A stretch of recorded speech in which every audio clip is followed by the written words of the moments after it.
Hello and welcome to the 99th episode of Postcards from a Dying World. Yes, it's a little delayed, our top 10 reads of 2022.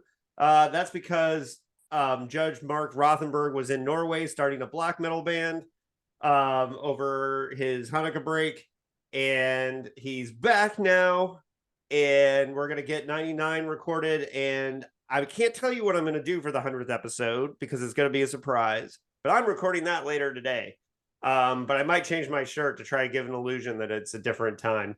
One thing I want to say before I get into the reads is the shameless plugs, because it's shameless plug season. Just came out this year, Nightmare City, that I co-wrote with Anthony Trevino. And so this is a horror crime hybrid. Think The Wire if young Philip K. Dick and Clive Barker were on the writing staff. Is kind of what we were going for. This is from Grand Mall Press, who published a lot. Well, they published my book Flesh Trade, but also the Ryan C. Thomas books, the Hissers trilogy, so on and so forth. Good stuff. And so Nightmare City, but also the pre-order is up. It's not coming out till the summer, so you got plenty of time for my next solo novel, which is The Last Night to Kill Nazis. So if you like Nazi killing and World War II monster mash, I guarantee you will have a fun time. So that's The Last Night to Kill Nazis. Marc Rothenberg, welcome to the podcast. Is that available for pre-order, by the way? That is available for pre-order now. You can pre-order The Last Night to Kill Nazis. So yes, I am looking forward to that. Actually, my black metal band's album will probably drop at some point. Maybe, who knows? But being in Norway, I came to realize, yeah, they don't like Nazis there either, man. The Nazis pretty much destroyed Norway in World War II. I learned a lot about the history there. They probably dislike Nazis more than the general population here, unfortunately, does. Yeah, yeah, they probably do. But I'm looking forward to that book just because of that, if nothing else. Oh, absolutely. And so we got a little delayed because of your trip. I didn't plan well. We should have recorded before you left for Norway. It was my bad. So things got backed up. So I've got a whole bunch of episodes in the hopper recorded. And I'll have a little bit of preview for at least one of those because it's on my list. But we're going to get into it for the things that we read. And unlike the movie episode, the best movies, Issa and I had a lot of overlap. Mark and I are not going to have a lot of overlap. And I leaned more towards science fiction this year, and Mark stayed on his normal horror track, I think. Yeah, I actually went a lot more independent horror. I started reading a lot of indie authors, and I found some really cool stuff. You know, some that I wouldn't consider indie authors, but I did find a couple really cool indie authors that people to keep your eyes on. Now, Mark, do you listen to music or do you have silence when you read? Yeah, I listen to music typically. When I read lately, I've been listening to Goblin. I've been listening to to some Italian horror soundtrack techno music from, Suspiria, Tenebrae, everything that was a soundtrack to any Dario Argento movie. That's what I've been listening to lately. Or I'll listen to some classical music. I really don't listen to lyrics for some reason. It just, I don't know, it always kind of takes me out of it.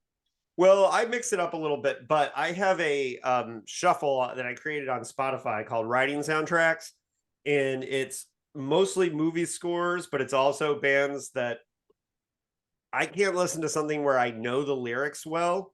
It can have lyrics. I just can't. It just can't be like, I'm not going to be listening to Agnostic Front or Sick of It All when I'm writing, or Earth Crisis, because I don't want to. I'll start singing along and my mind will get distracted. But I have this 700 song playlist that has movie soundtracks. Anytime I hear something that I'm like, oh, that would be good for a writing soundtrack, I put it on there. One thing that's funny about that is because of that, I have a lot of Johanna Jonathan, the guy who just died a little while ago, did the Mandy soundtrack.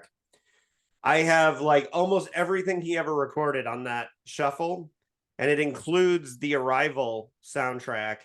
And they used just a sample of 30 seconds of it in one of the fight scenes in White Lotus. and I was able to recognize it because it's in my cool writing shuffle. But my writing shuffle I also use for reading.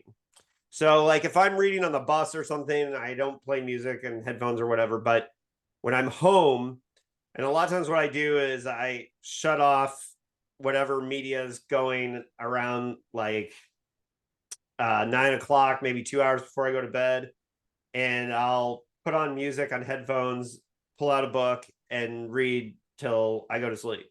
And sometimes I'll read like 100, 150 pages in those sittings. And so I do like to listen to music. However, there are certain bands that I do where they're albums and bands that I like to listen to when reading. And so I wanted to highlight 3 of them that were really popular with me for reading this year. And that's like I loved the Sear album by Smashing Pumpkins. The funny thing is our homie John Shipper, I used to give him shit for liking Smashing Pumpkins in the 90s because I was like a stuck-up hardcore kid that only wanted to listen to the ultra heavy stuff. And then I realized that Smashing Pumpkins was really heavy, actually. Yeah, they're Smashing Pumpkins.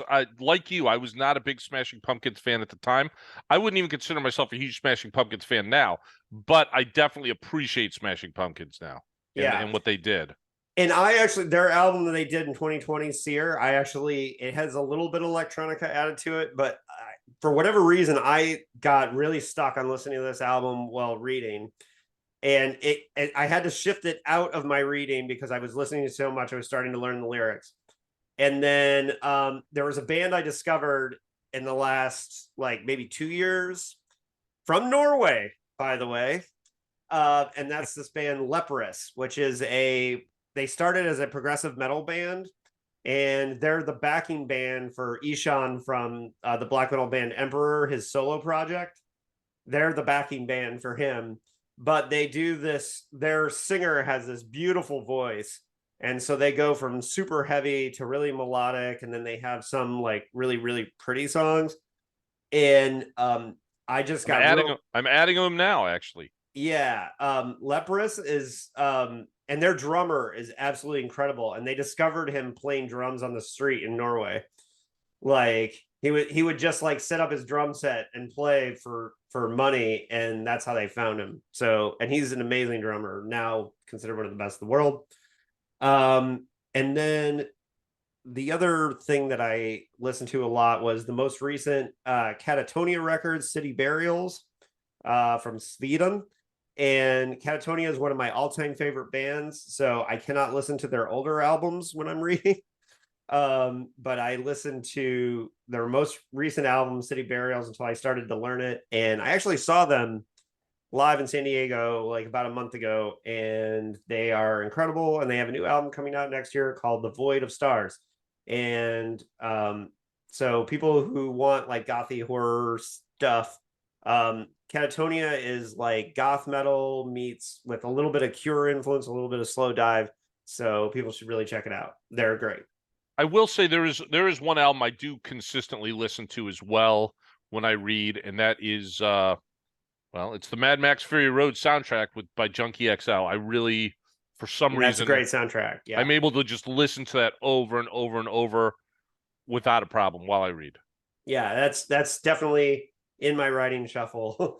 And he did a really good song with Dave Gann from Depeche Mode that was really good. So now generally in my listening habits, I'm a hardcore death metal guy.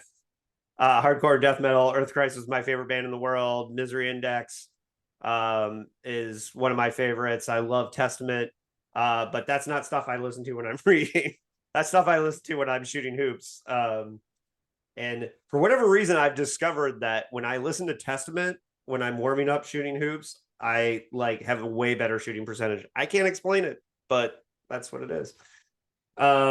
So, okay, I'm going to start with my best nonfiction reads of the year. Mark, do you have any nonfiction reads this year that you want to highlight? I do have a couple nonfiction reads, which I thought were awesome.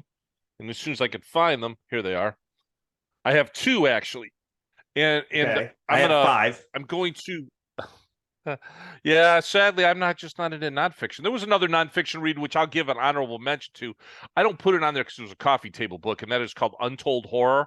And basically, it was a book put out by maybe DK Publishing, but it was about horror movies that were never made. And Interesting. George Romero had written some stuff in there, but John Landis had done some stuff. I started the year actually by seeing a documentary called Woodlands Dark and Days Bewitched, which was all about, and it's on Shudder. I recommend it highly. 3-hour documentary about folk horror. So I kind of jumped into watching and reading a lot about folk horror, which I always liked. Everyone knows like The Wicker Man.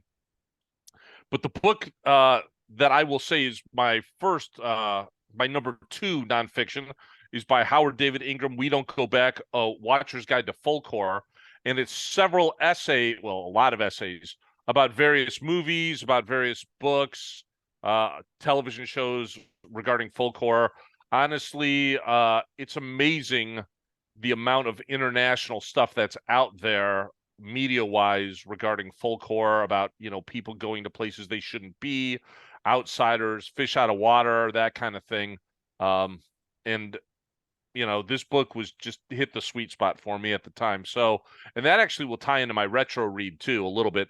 But there's my first one, which was called We Don't Go Back, A Watcher's Guide to Folk Horror, Howard David Ingram. I thought it was very good. Nice thick book. All right. So my reading habits on nonfiction reads is that I generally have right now at this point, I usually have a nonfiction read and a fiction read going at the same time.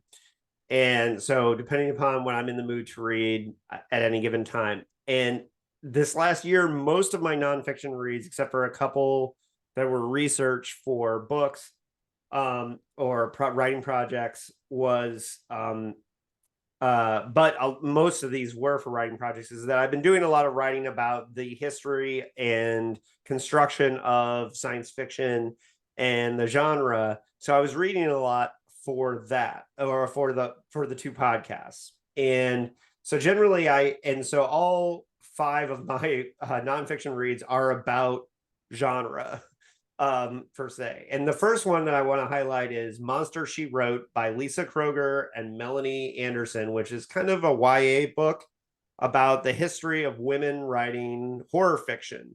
But also there's some science fiction in there. And that's how I learned, for example, that the first science fiction novel ever published was by a woman in 1666.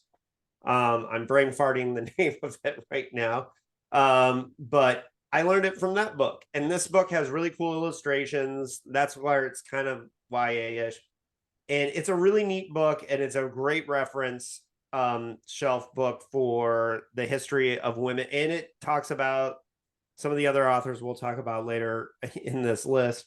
But it's a very well done and detailed history. Eventually, I want to invite Lisa Kroger on the podcast because she is an expert on women who were writing horror genre. Well, so is Lisa Morton, who co-edited Weird Women, and so is Lisa Yazik, who edited the Future is Female book. So I thought the 3 Lisas would make an awesome panel. So you heard it here first. I'm working on it. I have at least 2 Lisas committed. I got to get the third Lisa committed, and then we'll do that. So Monster, She Wrote by Lisa Kroger and Melanie Anderson. And that's a part of a series. And so there's all kinds of nonfiction books in that series about genre.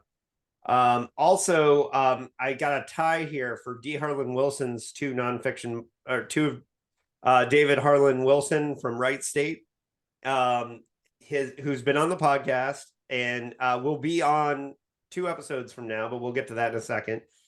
D. Harlan Wilson is a publisher and an author, but he wrote an amazing Modern Masters of Science Fiction book on J.G. Ballard and the history of the guy. J.G. Ballard, if you don't know, wrote Empire of the Sun and Crash, and was a very prolific British science fiction author who was kind of considered more literary fiction than science fiction, but it's that kind of like nose in the air thing. He had a wide range of stuff that he wrote. Yeah.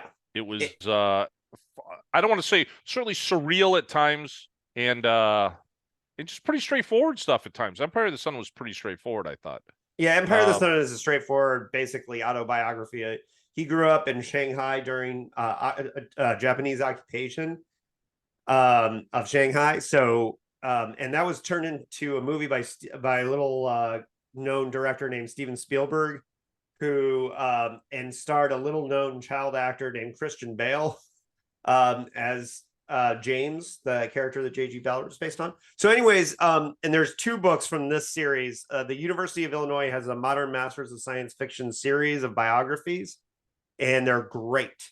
And that J.G. Ballard one was written by Professor Wilson, but he also wrote an entire companion book to one science fiction novel that Professor Wilson considers his favorite science. I think it's his favorite science fiction, or one of them, and that's The Star's My Destination, aka Tiger, Tiger, Tiger by Alfred Bester. And he wrote a companion book that's like 170 pages of breaking down The Star's My Destination. Really? Yeah. Now, after I read The Star's My Destination for the first time this year and read this companion book, I had Professor Wilson on the Dickheads podcast to cover it. So if you want to get real nerdy on this classic of science fiction, The Star's My Destination, you can read the novel, read the companion book, and hear Dr. Wilson, Professor Wilson and I talk about it. So on the Dickheads podcast and the Dick Adjacent series. So there's that. I got 3 more. Sorry, on the retro reads. No, that's fine. Or not retro reads. These are nonfictions, right? Nonfiction. Sorry. I do have one more nonfiction, but I'll do it right before your number 1. Okay.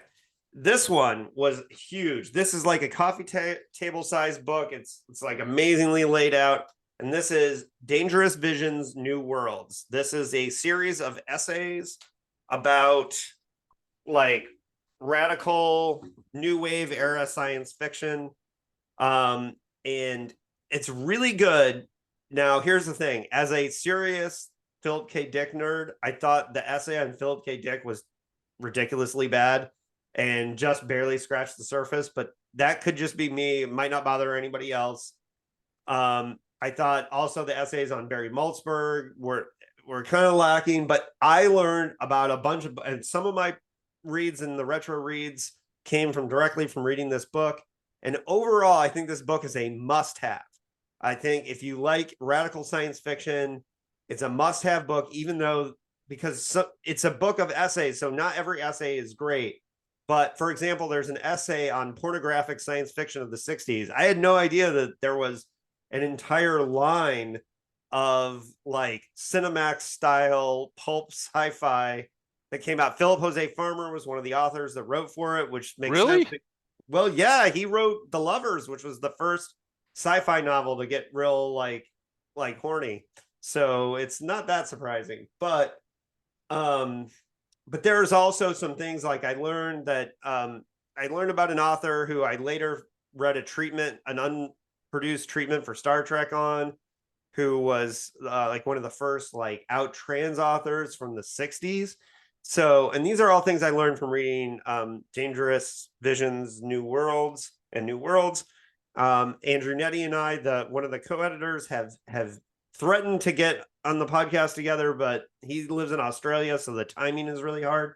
But cool guy, love this book. It's not perfect, but it's so good. It's no collection with various authors is ever going to be perfect. But overall, I thought it was great.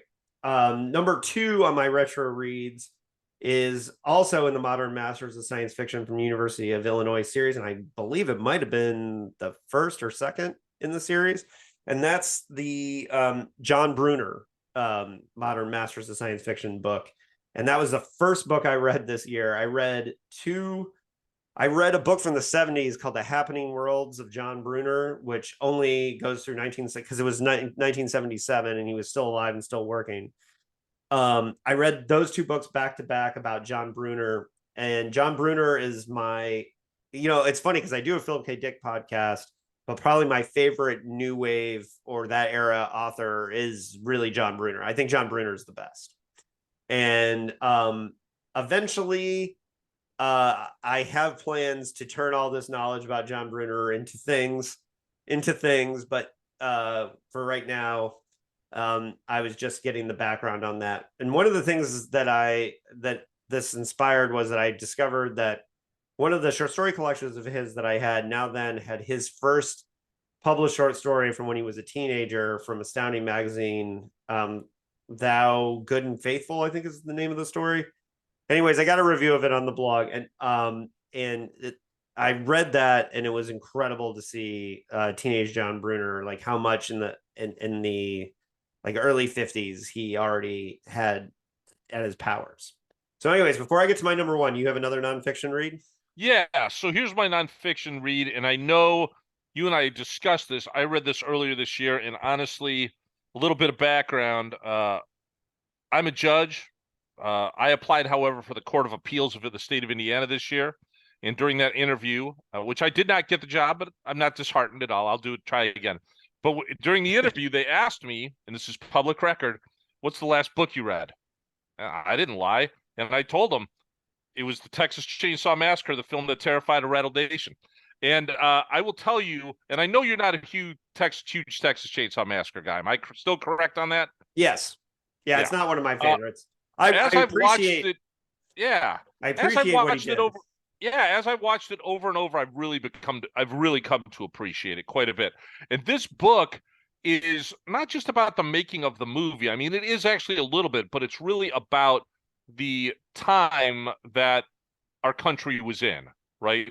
Death of the American farmer and the American farm, a lot of, death of the American West, Watergate, all of that stuff, and how that affected not only the movie Texas Chainsaw Massacre, but how it affected Tobe Hooper and his attitude towards making movies and telling stories, and how it affected other people in making movies and telling stories. And as a matter of fact, look, J.G. Ballard right here at the top says, this is by Joseph Lanza. Mr. Lanza is a shrewd, clever, and always entertaining. Who knew that he would write that about this book? It sounds like he wrote it about the author, not... Yeah, he wrote about the author. And what's funny is the author's not that old, so I don't know how that happened, but okay.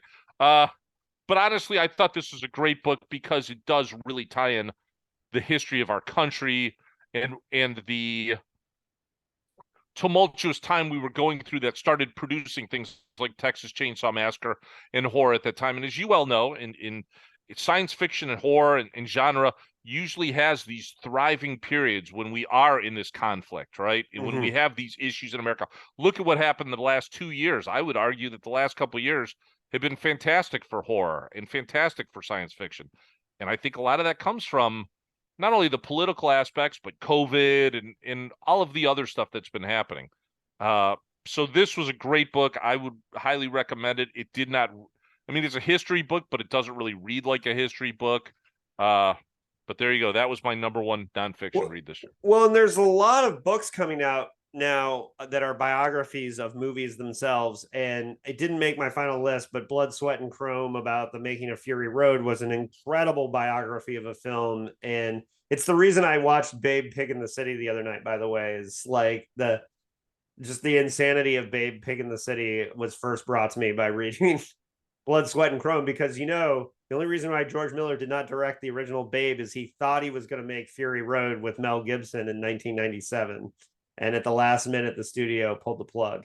So, and I learned that because of Blood, Sweat, and Chrome. Imagine if we had gotten a 1997 Fury Road with, I'm glad it worked out the way that we did. But I'm happy. Look, Fury Road is in my top 5 movies. I'm happy it worked out. And that is on my to-read list as well. But as you mentioned in your podcast about movies, George Miller pretty much sold me on every movie he'll ever make from now on Fury Road.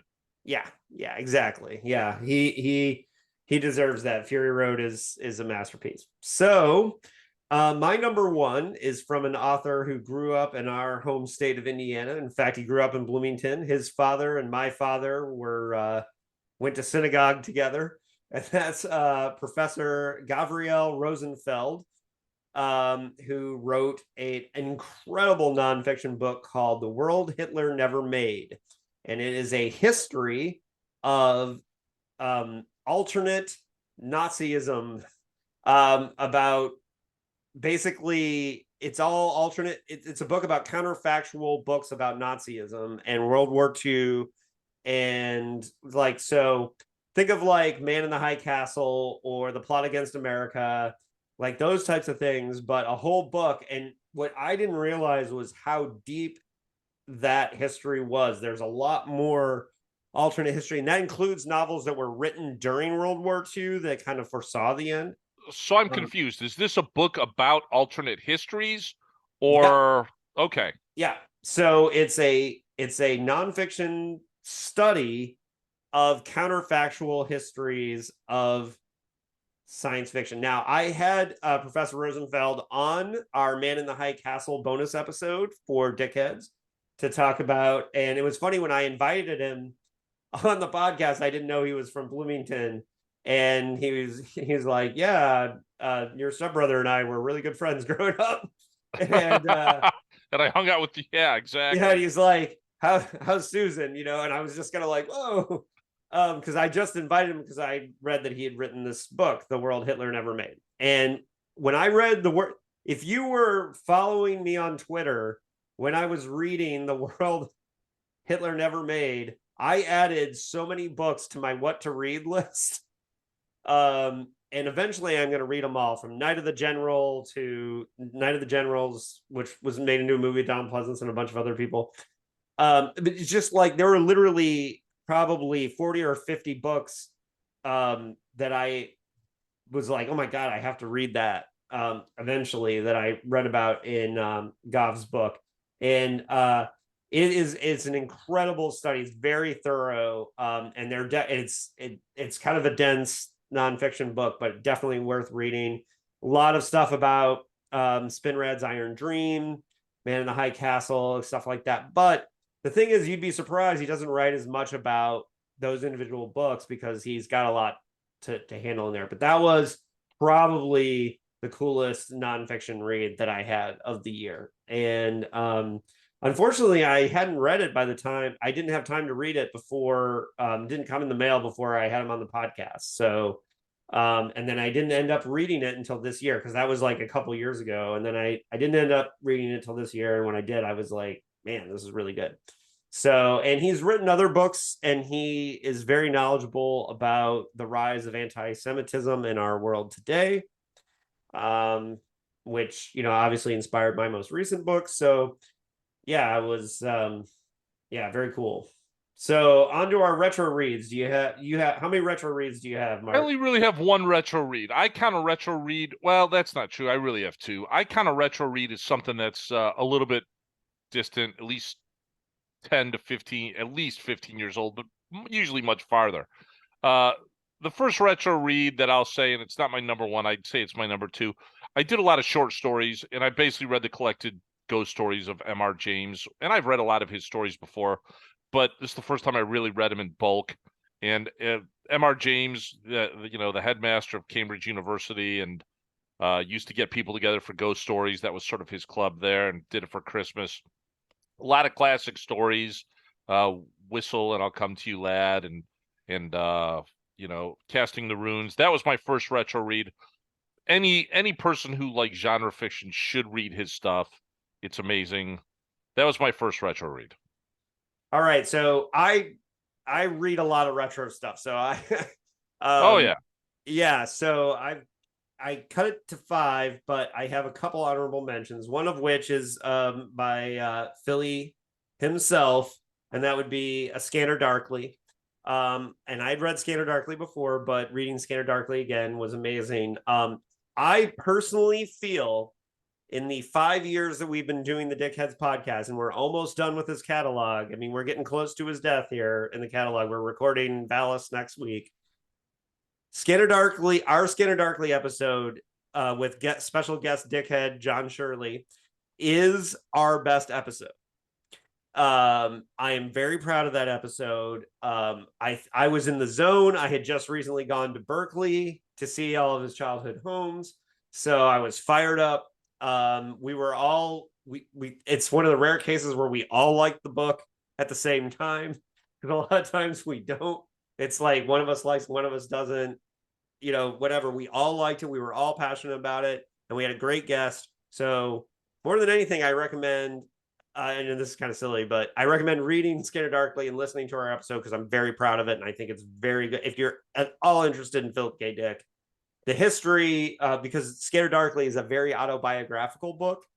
And so we did a breakaway episode where we broke down the real life events and how it relates to the novel, and got into, because there's for example, his stepfather was keeping a journal at the time that Phil's biographer got. So we have like almost day-to-day history of what was going on in his life while he was like losing his shit to drugs. So that's, I think, really interesting. Then another honorable mention is Blood Music by Greg Bear. Greg Bear just passed away last month. Great book, by the way. Yeah. Yeah. And Blood Music is a classic in the genre. I had never read it. I needed to. It's one of the great hard sci-fi meets body horror, like end of the world, weird apocalypse novels. It is a classic for a reason. I know it was a short story first. I've only read the novel version. There's some people that swear by the short story version being better. I don't know. I haven't read the short story version. I read the novel. And I would also like to shout out Ray Nelson, who wrote the story that They Live was based on, also passed away around the same time. And well, Greg Bear got a lot of attention for his passing. Ray Nelson was like barely noticed, and he was one of Phil's best friends. I'm interviewing Ray Nelson's son for the Dickheads podcast next week. And if you have not read 8 o'clock in the morning, the story that They Live was based on, there's great audio versions on YouTube. It is really chilling, and it's different from the movie and worth hearing. So, and Ray Nelson, I just recently read his novel Virtual Zen, which was, I'm not going to say it was good, but it was really interesting. But not to, that was his last novel. Anyways, so I'll mention that one too. And then I read a 3 novella collection by Walter Miller, who wrote A Canticle for Leibowitz, called Conditionally Human. And I might be, by the way, one of the few people who did not like Canticle for Leibowitz. You're insane. I didn't look. I just didn't like. I don't know why. Maybe it was the time I read it. I read it like 20 years ago. It was just my second favorite science fiction novel of all time. So I don't disagree, but it was just like, I read it and I was like, oh, this just goes to prove one thing to me, that not all Hugo winners were masterpieces. Oh my God! I deserve it probably deserves a reread. No, it probably deserves a reread. All right. So, anyways, the first novella in this collection it's interesting. It's an animal rights story. It's about genetically uplifted animals.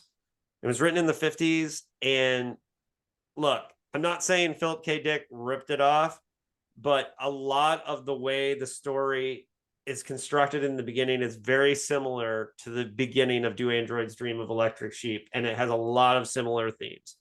And we know for a fact, because Tessa, Phil's last wife, has confirmed to me that he was a fan of Canticle for Leibowitz. So he read Miller. So I think, hi pup. This is Brixton. Brixton. And his real name is Guns of Brixton, by the way. Oh, that's great Clash reference. I get it. Yeah, that was his name. All right, so on to my actual top 5 retro reads. And since I'll try not to go so long, because I did so long on my honorable mentions.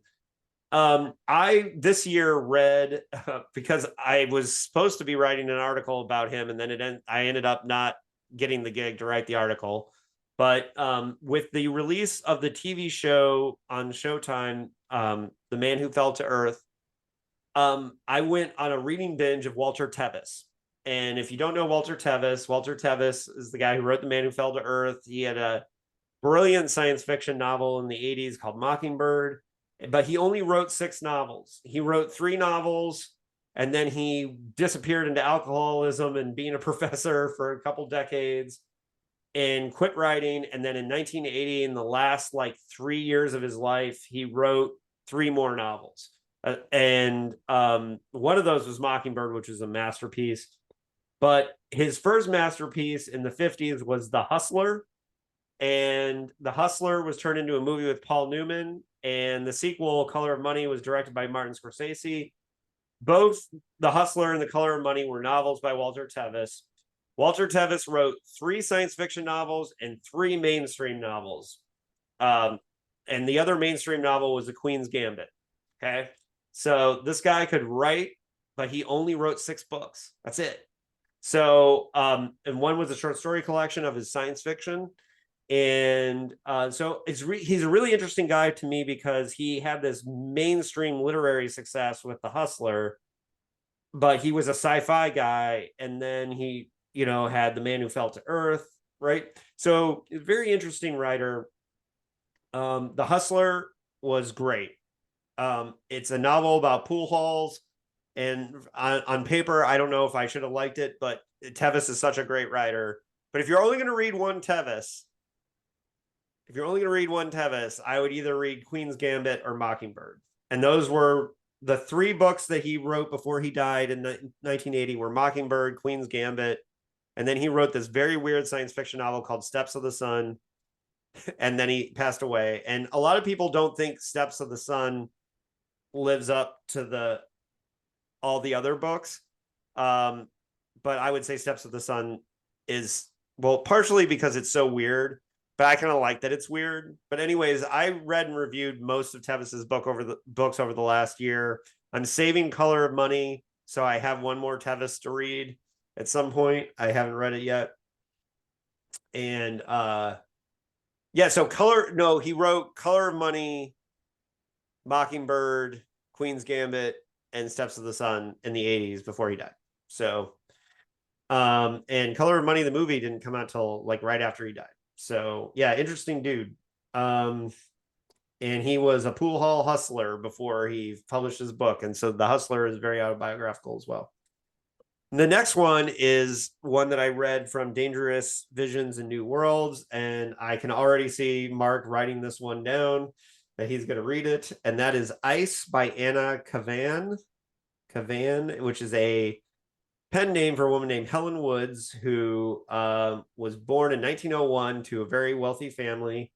And then she ended up like institutionalized and addicted to heroin. And she wrote this book, Ice, somewhere in there. I've never heard of this book. Yeah, I hadn't heard of it before I read Dangerous Visions, New Worlds, but I read a 50th anniversary Penguin edition, so it's apparently a classic. And it's a story, it's a weird apocalypse story about the world being taken over by this kind of supernatural encroaching ice. And it's weird as fuck. It's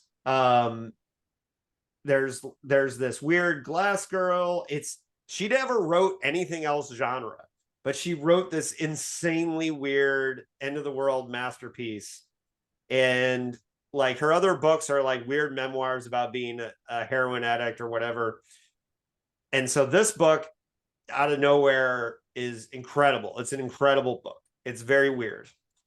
And then the next book is an author who I've already told Mark he has to read, and he's going to have to read because this author grew up in his city of Indianapolis, where Mark also grew up, and that's Northwest of Earth by Catherine Lucille Moore, C.L. Moore. And we did a podcast we did a series of podcasts about the 1930s science fiction, and we did the first novella in this book is called Chamblot. It's a classic vampire story.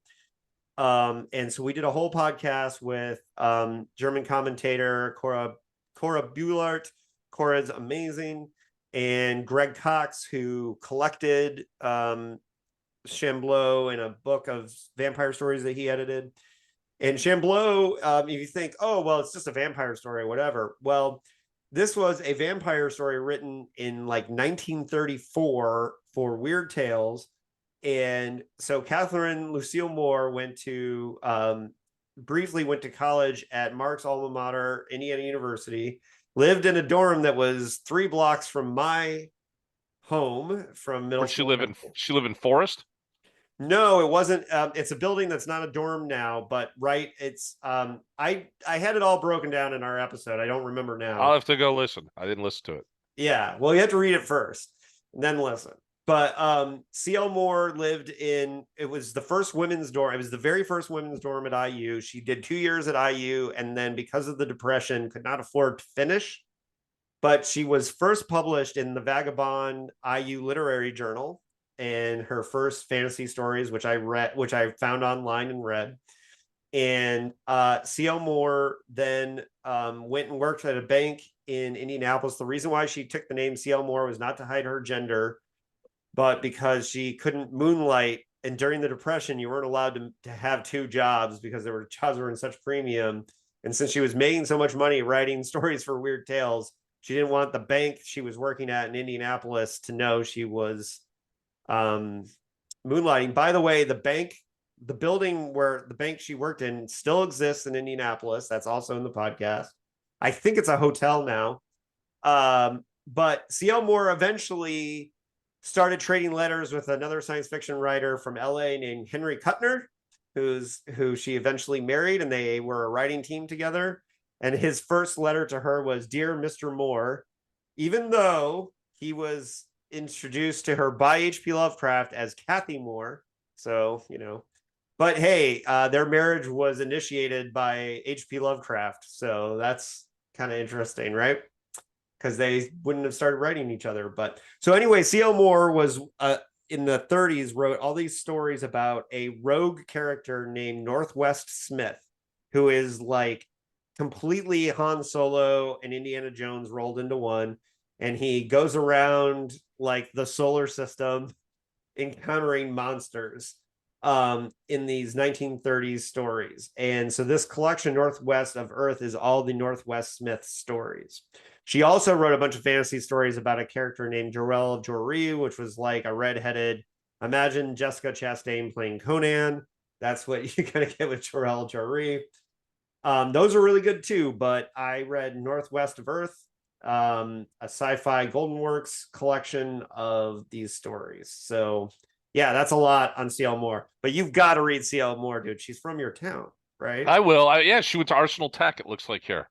Yeah, and I have one other retro read, so whenever you're ready for that. Well, I'm not going to go long in the next one because the next one I have on my list is Galaxies by Barry N. Maltzberg. And I'm not going to talk about Galaxies because I've already recorded episode 101 of this podcast, 2 episodes from now. James Reich and Professor David Harlan Wilson joined me. And David is the publisher of the reissue of Galaxies. And James wrote the foreword for it. And so we go in depth. We have a lot of tangents about Philip K. Dick. So I highly recommend that episode. It's already recorded. And then one more retro read from you, and then I'll get my top retro read. Yeah. So my retro read again ties in with that full core thing. Once I was done reading that book, I was like, I'm literally looking for a book that and there's a lot of full core out there, but something I haven't read before, a classic. And I read this, and this would have probably been my number 2 or number 3 of my top 10 if it wasn't a retro read and counting as a retro read, which was Harvest Home by Thomas Tryon. And if you haven't read this book, I gave it to my brother for a long time. Yeah, I gave it to my brother, and he's reading it now, and he's like, "Man, this is really kind of a slow burn. Is that true?" And I go, "Yeah, it's a slow burn." And then it burns it all down. Like, yeah, it goes up in an inferno at the end. It's one of those books like Ceremonies by T.E.D. Klein. Yeah, yeah. I would agree. I've heard that. It I just haven't read it. I need all to. down, and I highly recommend this book. It really is sort of, a family moves to a small town, looking for a change of pace, looking to get out of the city. The town is kind of aloof to them, but then accepts them. And of course, when it accepts them, it expects them to accept it back and everything that comes with it. I cannot tell you enough how much I really enjoyed it. It does start off slow. I couldn't disagree with my brother on that, but man, they did make a movie out of it. It was a 2-part mini series for television called either like The Mystery of Harvest Home or something like that, with Betty Davis in it. And you can see kind of copies of it on YouTube that aren't very good. I wish they released it because it is a pretty faithful adaptation. It's like a 4 or 5 hour. It is a pretty faithful adaptation of the book. It doesn't go all the way the book does for various reasons, but yeah. So that's Harvest Home by Thomas Tryon, 1973. Great book. All right, so my top retro read of the year was also a Dick adjacent episode of Dickhead's podcast, so you can see our coverage of it with, again, German commentator Cora Bullard and Grant Womack, who's an author who will talk about again in a little bit. And this book was written by the co-screenwriter of The Empire Strikes Back, who wrote the first draft of The Empire Strikes Back briefly before her death, who was married to Edmund Hamilton, and the best man at her wedding was Ray Bradbury. Cool lady, friend of C.L. Moore, Lee Brackett, who was also a screenwriter who wrote for, I think it was John Ford. Like she wrote some really big heavyweight movies, and she got the job because she wrote a noir novel in the 50s, and I think it was for whoever the director she worked with was like, get me this Lee Brackett guy on the phone, and then was surprised when a woman's voice was on the other end. But he hired her, and Lee Brackett was a monster of science fiction. She was known as the queen of the pulps in the 40s. She wrote a bunch of space opera in the 40s and 50s. But she wrote this novel called The Big Jump in the 50s, which is like sci-fi horror. And it was Do-Si-Do. It was the first book published in the Ace Doubles editions with Philip K. Dick's initial or debut novel, Solar Lottery. And that's why we covered it on the podcast. But The Big Jump is an incredible sci-fi horror novel. It's basically about the horrors of humanity reaching out into interstellar space, and it's almost cosmic, and it's basically about like that us as a species making that jump into interstellar space and not being able to handle it, right? So the science is out of date for now, but at the time it was hard sci-fi for what it was. Now, Lee Brackett mostly wrote space operas, but she also wrote a fantastic post-apocalyptic novel called The Long Tomorrow.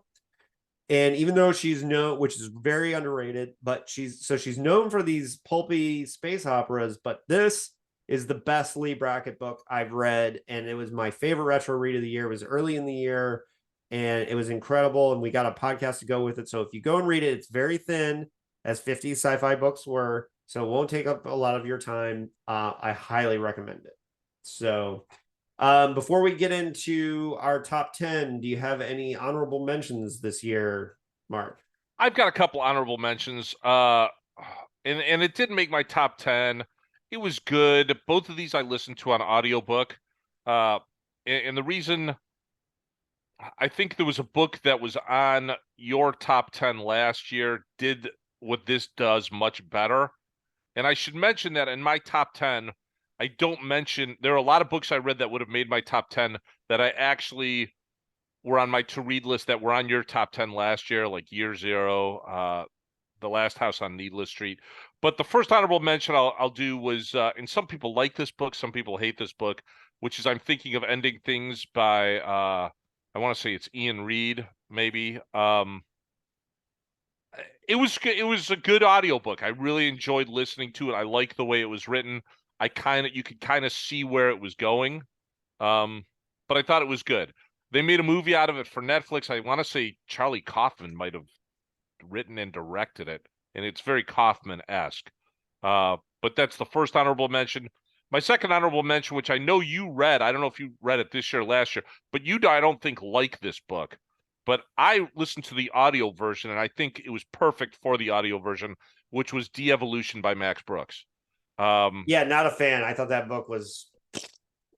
I liked it because you had the voice actors were good. The way it was done, audio. I don't know if you listened to it audio wise or read the book. No, I read the book. Yeah, it's got to work that way too. If you're going to publish it as a book, I don't disagree, but that's why it's on honorable mentions. By the way, I have a lot of respect for Max Brooks, but I did not like. You didn't like. I read your review. I know you didn't like it, but for some reason it clicked for me. I was like, all right, you got news reports, you got interviews with people. It was more of an oral history. I thought World War Z was a better book, definitely. But yeah, De-Evolution, that was my honorable mention. I knew don't that you even didn't like it. entirely remember why I didn't like it. I just remember that I It was hated it. Sasquatch Massacre. That's what it was, really. Yeah. That's what it was. All right. Okay, so Mark is done with his honorable mentions, so we took a little break. My honorable mentions first, I'm going to have Manhunt by Gretchen Fletcher Martin, which is kind of like a trans retelling of the Screwfly Solution, the classic by James Tiptree Jr. And it's incredible. It's a great book. I did a whole interview. Wait, they do a trans version of the Screwfly Solution? Yeah, she kills it. It's a trans point of view. And just look at the cover of Manhunt. Oh, I know the cover of Manhunt. I've seen it many times. I just didn't really know what it was about.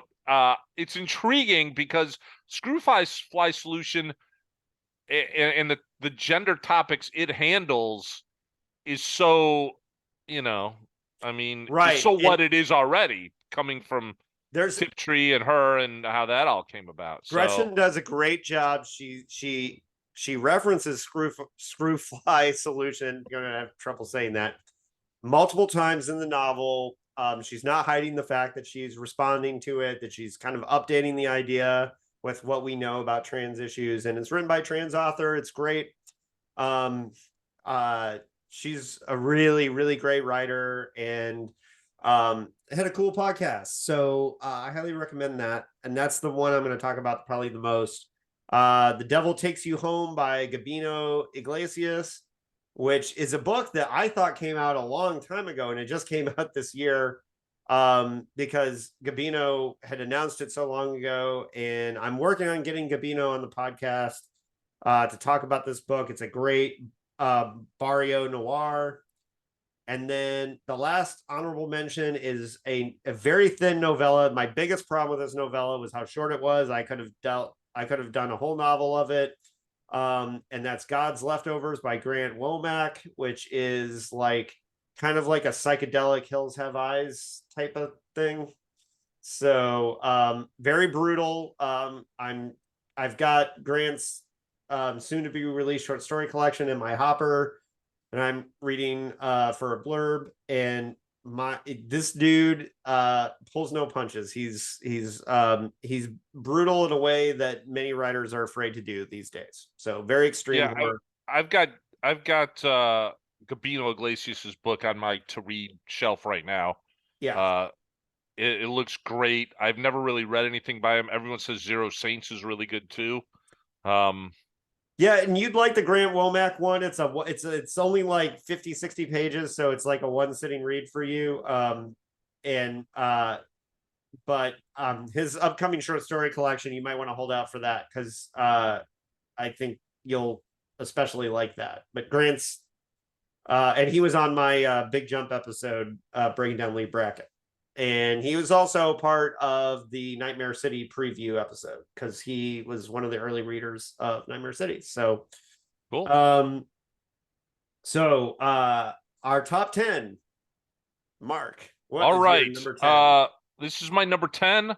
This is also a book that I listened to audiobook as I was driving to work every day. And I think you did read this book, and I think you actually liked this book, which was Good Neighbors by Sarah Langan. Yes, and interviewed Sarah here on this podcast. I had never read anything by Sarah. This actually was an audiobook, and I was reading it at the same time. So I was reading it at night just to, pick up and move back and forth. I thought this was a great book. It's incredible. It's very good. I wasn't sure where it was going or what it was trying to do, but man, it really was a snapshot of not just our country, but just human beings, because we all know people like that douchebag family. We all do. We all know people who were just like, hey, yeah, you know what? I'm going to burn you down no matter what. And it was just I don't know how like I said, I'd never read anything by her before. I think I expected something that was a little bit more horror related, and it's horrific, but I wouldn't call it a horror book. It's surreal. I would compare it in tone to the movie Vivarium, if people have seen that. Yeah. kind of similar to that. Not the same concept, but similar tone. But it was just a very cool. Had a little climate, had a little cli-fi in there, had a little of everything. But honestly, it came down to a human nature story, and when those are told well, there's really no better horror or sci-fi or just novel. And yeah, had a really good time with Sarah on the podcast talking about that book. So yeah. So that was it. Good Neighbors, definitely also a good snapshot of mob mentality, and how quickly things can turn just based on who your friends are, who you like.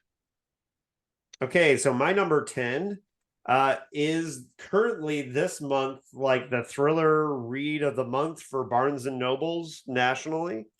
And was tweeted out by Stephen King as well deserved. And this book is Road of Bones by Christopher Golden. This is a high concept horror novel that I described as a mix of Paranormal Activity, Ice Road Truckers, Wages of Fear, and Joe Carnahan's The Gray. Had you read Christopher Golden before? Yes. Yeah. And so I had not read Christopher Golden, but one of his books is on my list. Yeah. It's cool. Not that one. Okay.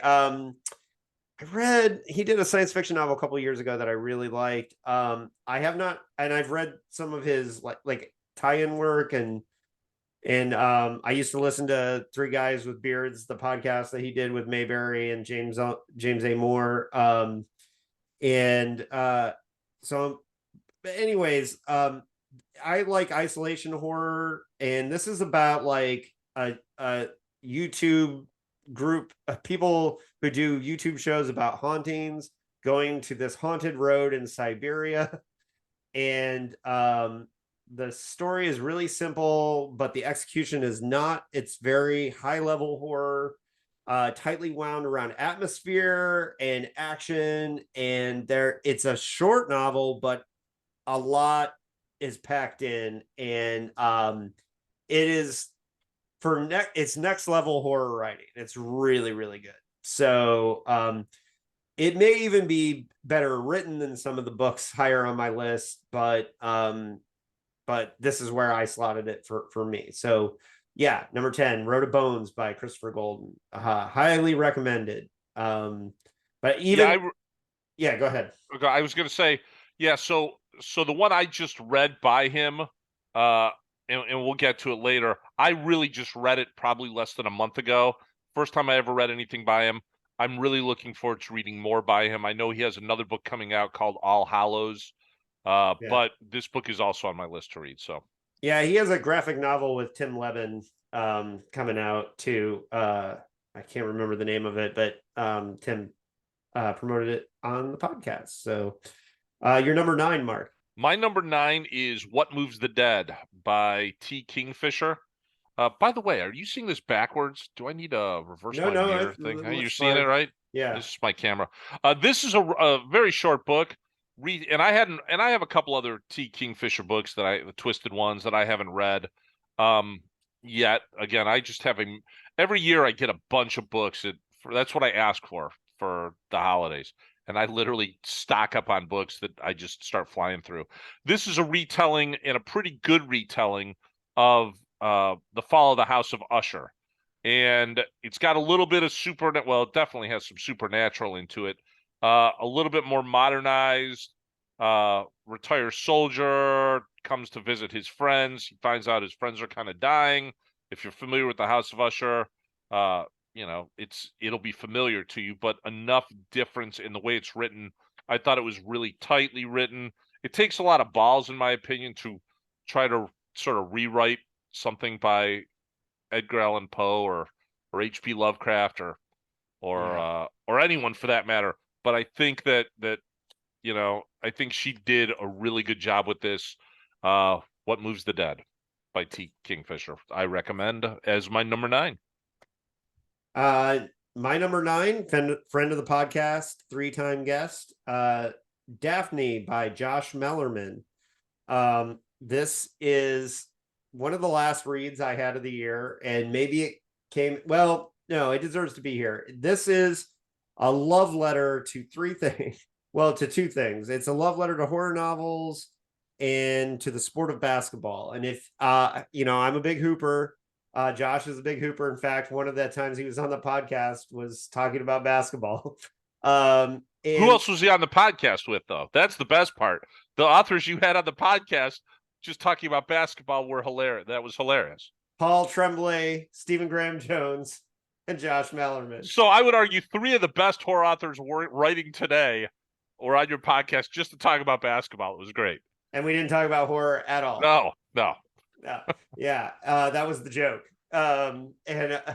Anyways, so Josh Mallerman's Daphne is listen, I don't want to be reductive of women's basketball because I personally love women's basketball. My father was a devoted fan of the IU women's basketball team. And that's when you know you're a true hoop head, when like my father who would go to every women's basketball game. But you know what? Late in his life, he preferred going to the women's game than the men's games because the men's game were too loaded with people and they play fundamental basketball. Yeah. And that's right. And so what's awesome, one of the things that's really smart about this novel is that it's about basketball and a serial killing ghost, but Josh chose to do a girls basketball team, a girls high school basketball team. And what was smart about that was that part of the book is it's also a book about anxiety. And if he had done the boys team, like boys basketball players have to kind of have a machismo about them. And if he had done a boys team, like you have to believe you're the best on the court at all times to kind of do like boys basketball. So it was like a really smart writing decision to make it about the women's team. And also one of the inciting incidents of the book is the ball don't lie. So if you know anything about hooping, it's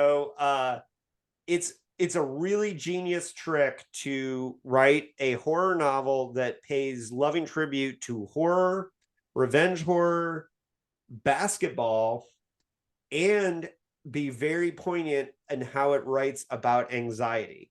And Josh Mallerman pulls off all of those things. Now, one of the things is Josh had an amazing success with Bird Box. The fact that his books are answers on Jeopardy routinely now. That's happened 3 times. And Josh's success is almost meteoric. And here's the thing, he deserves it.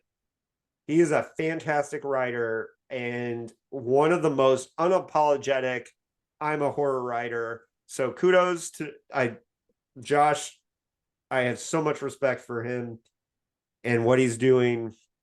And he writes like he's a spinning top, like he never stops. He's currently filming a documentary about the process of writing his current novel, which is interesting. Give me the elevator pitch for Daphne here. Okay, so I guess I didn't do that. So it's about a girls basketball team that have this game that they make a wish before shooting a free throw, and if you make it, it always comes true. And before the big game, they hear this story about this 7-foot player who was recruited by their high school team back in the day, but she was such a freak and weirdo that she couldn't play basketball, but she had the body for it, and ended up killing a bunch of people. And there's this urban legend about this woman, Daphne, and so the very first scene of the book, the character is about to shoot the game-winning free throw, and she says, "Will Daphne kill me?" And then she sinks the shot. And so the elevator pitch is revenge ghost basketball. I don't know. I'm not good at pitching this book, but it's incredible. That's not the best pitch for it. All right, look, I'm in. 7-foot revenge ghost. I'm good with it. Who couldn't play basketball? Yeah, who couldn't play basketball. There's more to it. There's Daphne fans. There's super fans on the internet. There's a whole thing with anxiety, and there's a lot going on. I love Daphne. It's very good. Is it Mallerman's best? I don't know about that.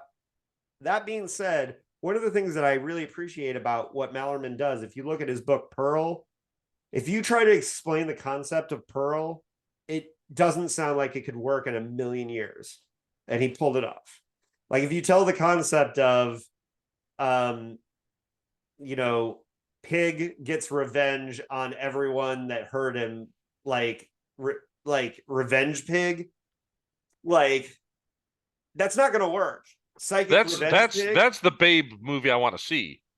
Well, exactly. And if I tell you it's about a psychic revenge pig, you're going to be like, there's no way that works. And it works.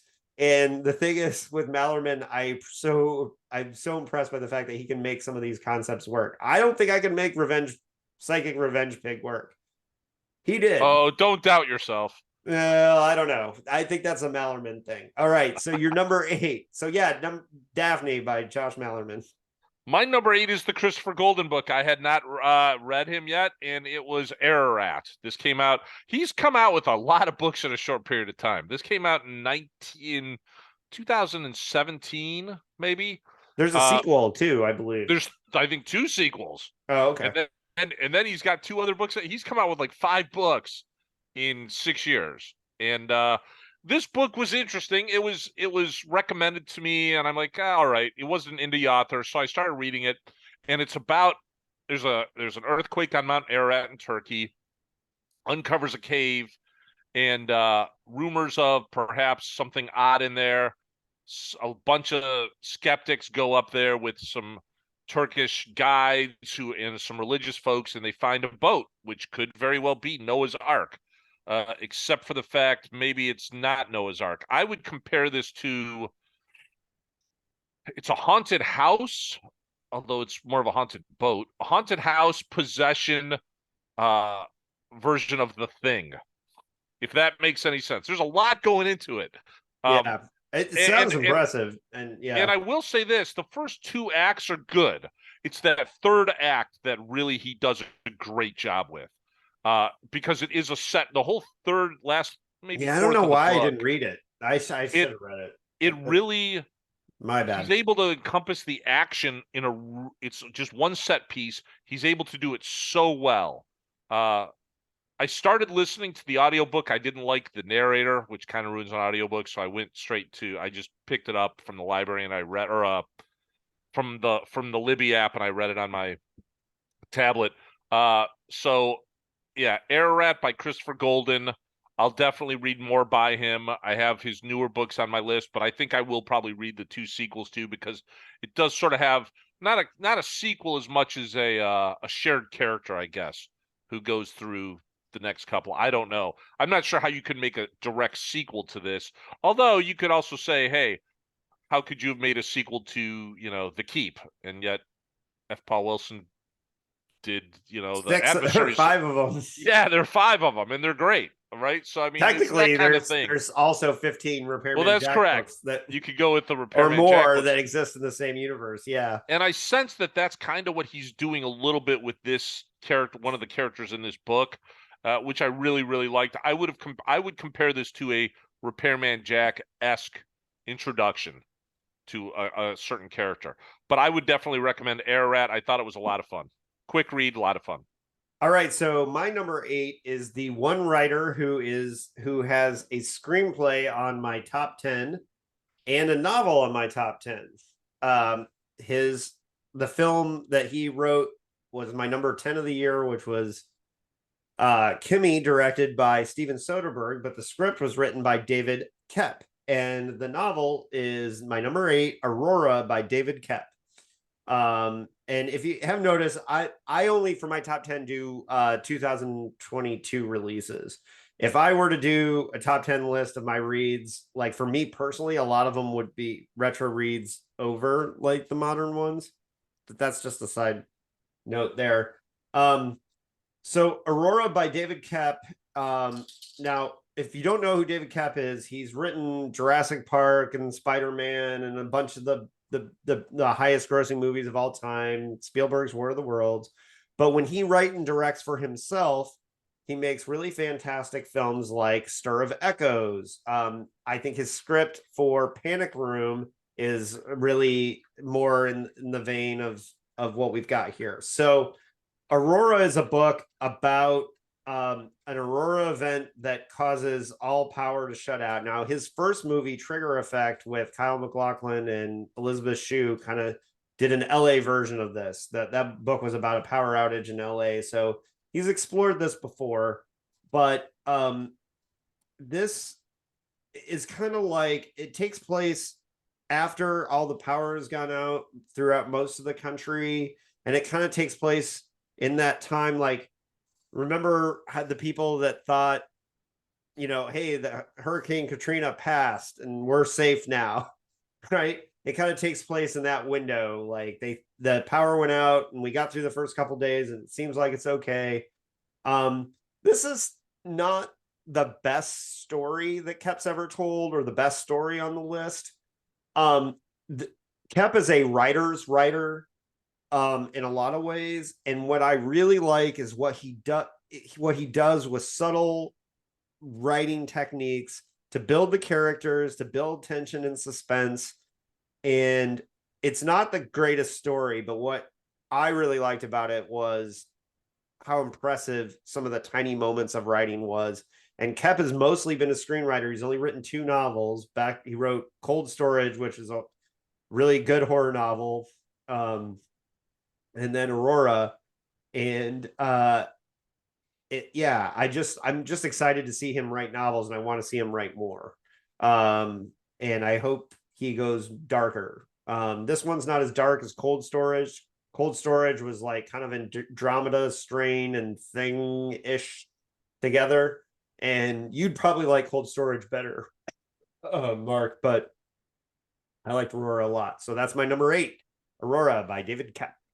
All right. My number 7, I have it here, is, and again, unlike you, I just read everything. I don't necessarily my top 10 is relatively recent. This was actually probably the oldest one on my top 10, 2006 novel, which is Dark Harvest by Norman Partridge. I don't know if you've read this or not.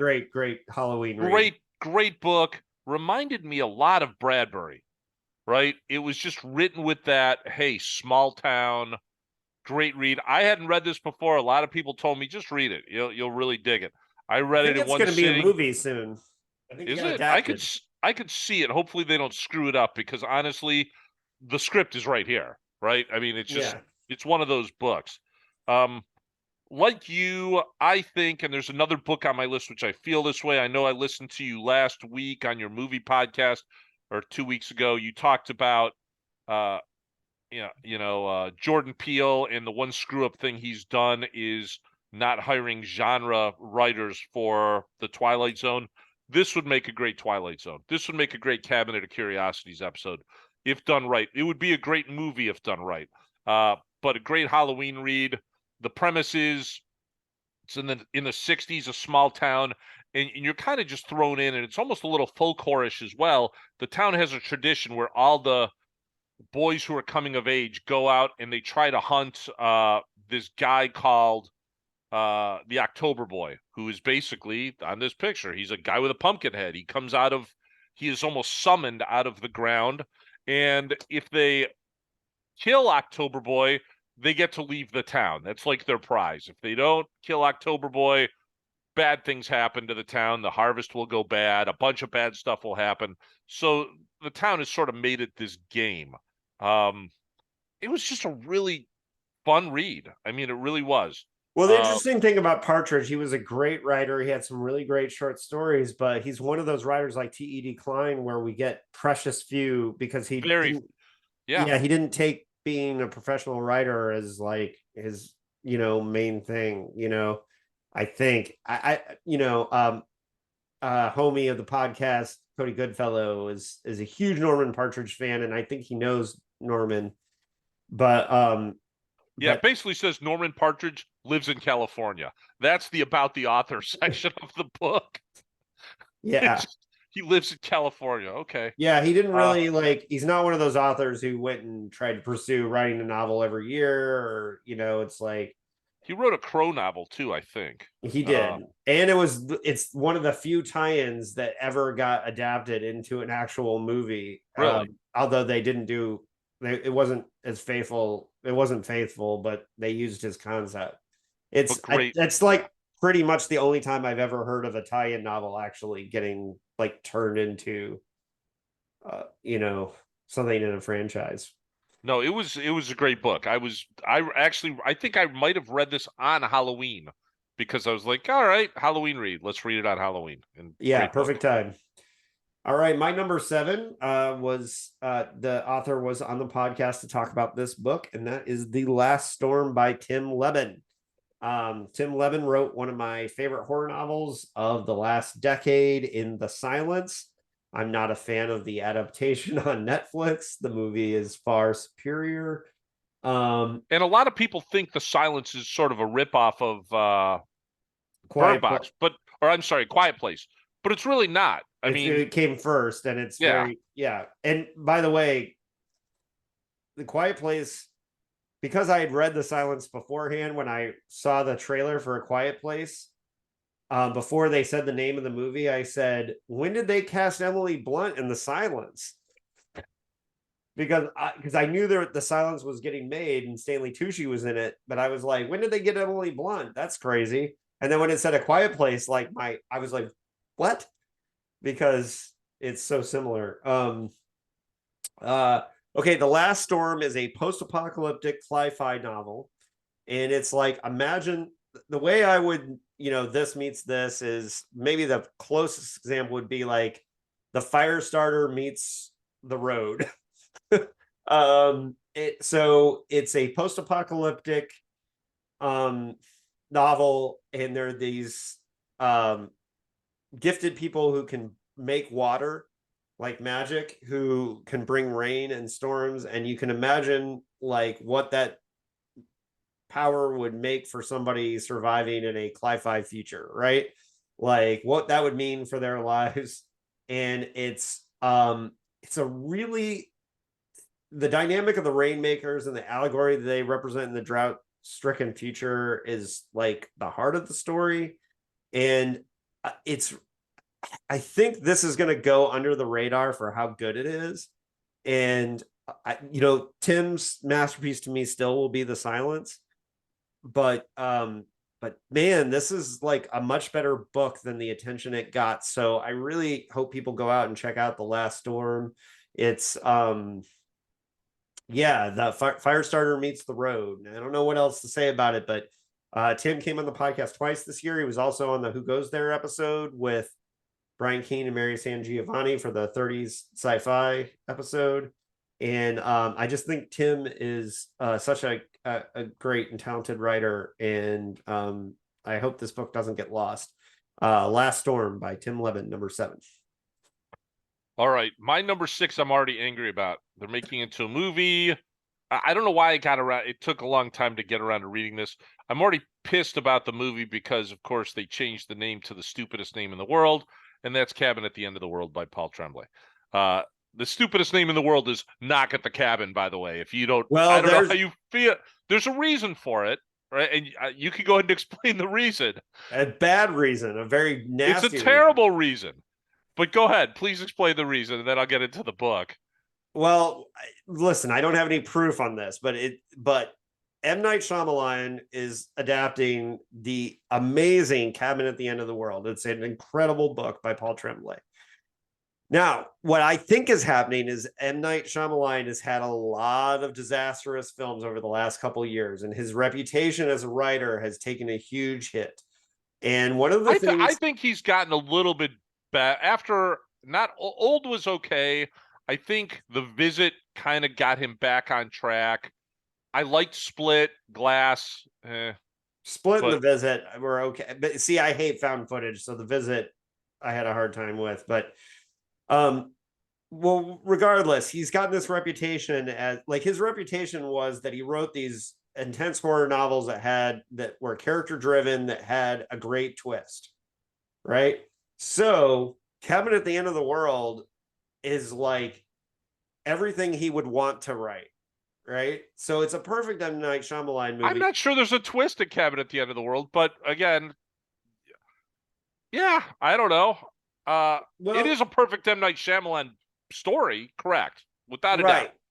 And so what it seems like M. Night Shyamalan is doing is, and this is a big note to writers, when you sell the rights to your book, make sure in your contract that they have to put in the promotional materials that it's based on a novel by, because what I think M. Night Shyamalan is trying to do is ice out Paul Tremblay in the novel to make people think that he wrote this. And so like the trailers and the posters will say screenplay by M. Night Shyamalan, screen story by, because there was a draft that he did with somebody else, and nowhere on it does it say based on a novel by Paul Tremblay. I thought I saw something that did say that eventually, though. It does eventually it gets out, but it's very minimalized. And I think the only reason he changed the title is if he had the title Cabin at the End of the World and not this dumb title, people could immediately Google Cabin at the End of the World and the novel would come up. Right? So he changes the title. It's all part of the strategy to make people think this is his original idea. It's shady as fuck. So I heard something different about the way why it's named differently. Okay, so maybe it's I'm only guessing. So. This is what I had heard. This because I read the book, and then it's funny. I read the book, and then I see a preview for a movie, and I'm like, holy crap! And the casting looks great. Dave Bautista's Leonard. I mean, honestly, the cast, Rupert Grint, the casting looks great. And we'll get into the book here in a second. The book. It looks like he adapted. It looks like the book, and I pray to God they don't change the end, because some people really hate the end of this book. I think the end is perfect the way it is. Me too. I loved it. But anyway, I heard that when they wrote this script, when it first came out, was really in high demand. It won all kinds of awards because of LBGTQ. It won all kind of shortlist awards, and it was really in high demand. Shyamalan picked it up, but didn't want anyone to know that he was making this. He kind of wanted to keep it under the radar for some reason. I don't know. That's what I heard. But it wasn't because he wanted people to think it was his. He just didn't want people to know that he was making this movie. And then, which is a little weird because the previews came out like 6 months before the movie came out. So I don't know. At one point, the studio takes over. I don't know what the story is. I think that's bullshit because everything has his name all over the promotional material and never has anything about Paul's novel. Sure. I think it is bullshit because, again, that's the stupidest name in the world. Knock at the Cabin. The Cabin at the End of the World is a great title, especially for this book. The premise is this, right? And honestly, this is, in my opinion, my favorite Paul Tremblay book that I've read so far. I think it puts Head Full of Ghosts out to pasture. I know Head Full of Ghosts is great, but it does. Premise is this: two Survivor Song is incredible, though. It is really good. Which I have not read yet, but you've told me to read. I've had it's got, two life partners and their daughter go and are spending a holiday at a cabin when some strangers show up at a cabin. And if you see the preview is very accurate because the book starts this way. It seems like an invasion movie. And they show up, and the latest preview actually kind of gives a little bit more away. Too much away, if you ask me. Too much away, this last preview. But they say, hey, you know what? We're here because of our faith. Something, not necessarily that they're religious, but they're saying we have taken a message that's been given to us on faith, and that's why we're here. And yeah, there's some rough shit that's going to have to go down, and you're going to have to be a part of it. And it's either going to be you or the entire existence of mankind. Without giving more than that away, that's what it is. But you're going to have to make the choice. And it really is sort of this really endearing story about how faithful are you, and at what point does skepticism, I can't say it's an anti-religious movie because it's absolutely not, nor can I say it's a religious movie because I don't think it is either. It really is about. You keep talking about a movie, book. Or I'm sorry, a book because I haven't seen the movie. Hopefully they stick to it, but it really is a question. It's a book about faith. It's almost like, at what point do you follow your own beliefs as hard as you can? And is that good or is that bad? And is your attitude, well, consequences be damned.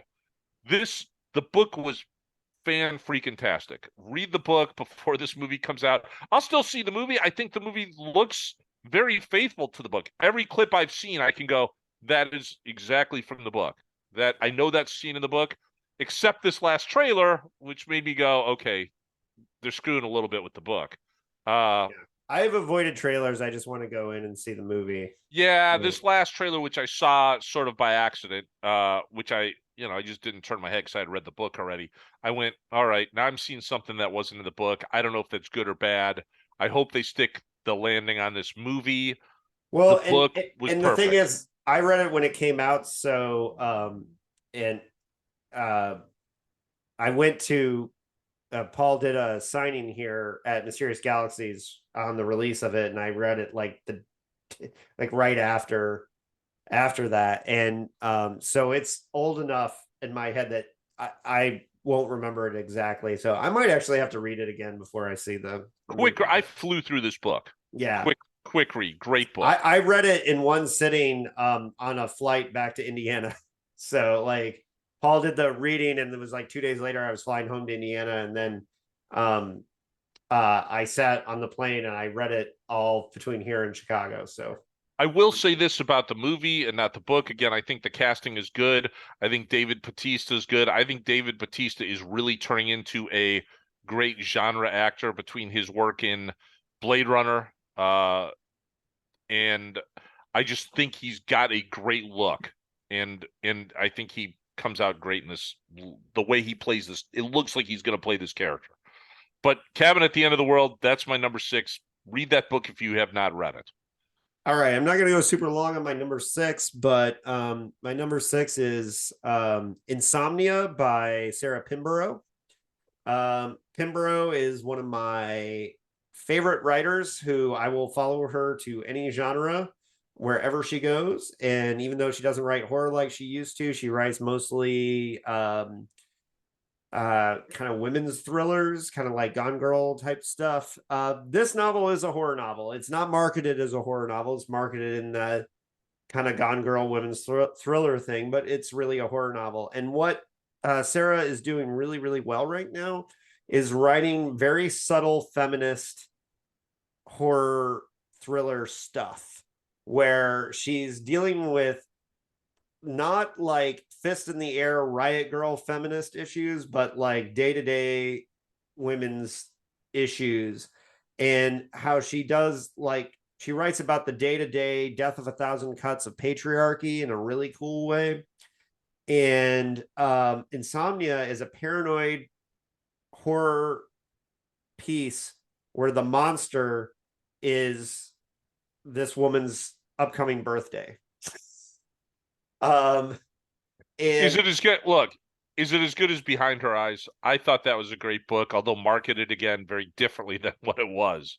Well, Behind Her Eyes is a very kind of special thing because it's special, all right. Yeah. It's kind of on its own thing.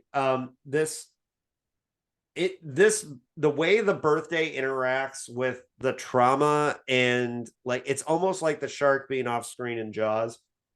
It's really, really. Wait, do they make the birthday like a character sort of a thing? Or should I just read this book? I mean, it seems odd. It sounds like a dread that's coming her way. It's a book very much about dread. I'm giving an allegory here, like the shark, but there's a way where this woman's life unravels when the birthday is coming up, and there's parts where you just want to scream at the characters and like, what the fuck are you doing? Like, and it wouldn't work if she wasn't just. This is some high level writing, okay? It may not be everyone's favorite story that Sarah ever writes, but the trick of pulling this off as a novel and making all the things work are really high level writing. I had Sarah on the podcast to talk about this book. I'm really proud of that conversation. So it's another one that I think that if you go and you listen to what she was doing, she was also, I think, writing the screenplay for this at the same time as either a film or a TV series. So she had some really complicated challenges in the real world of writing this. So It's really impressive feat of writing.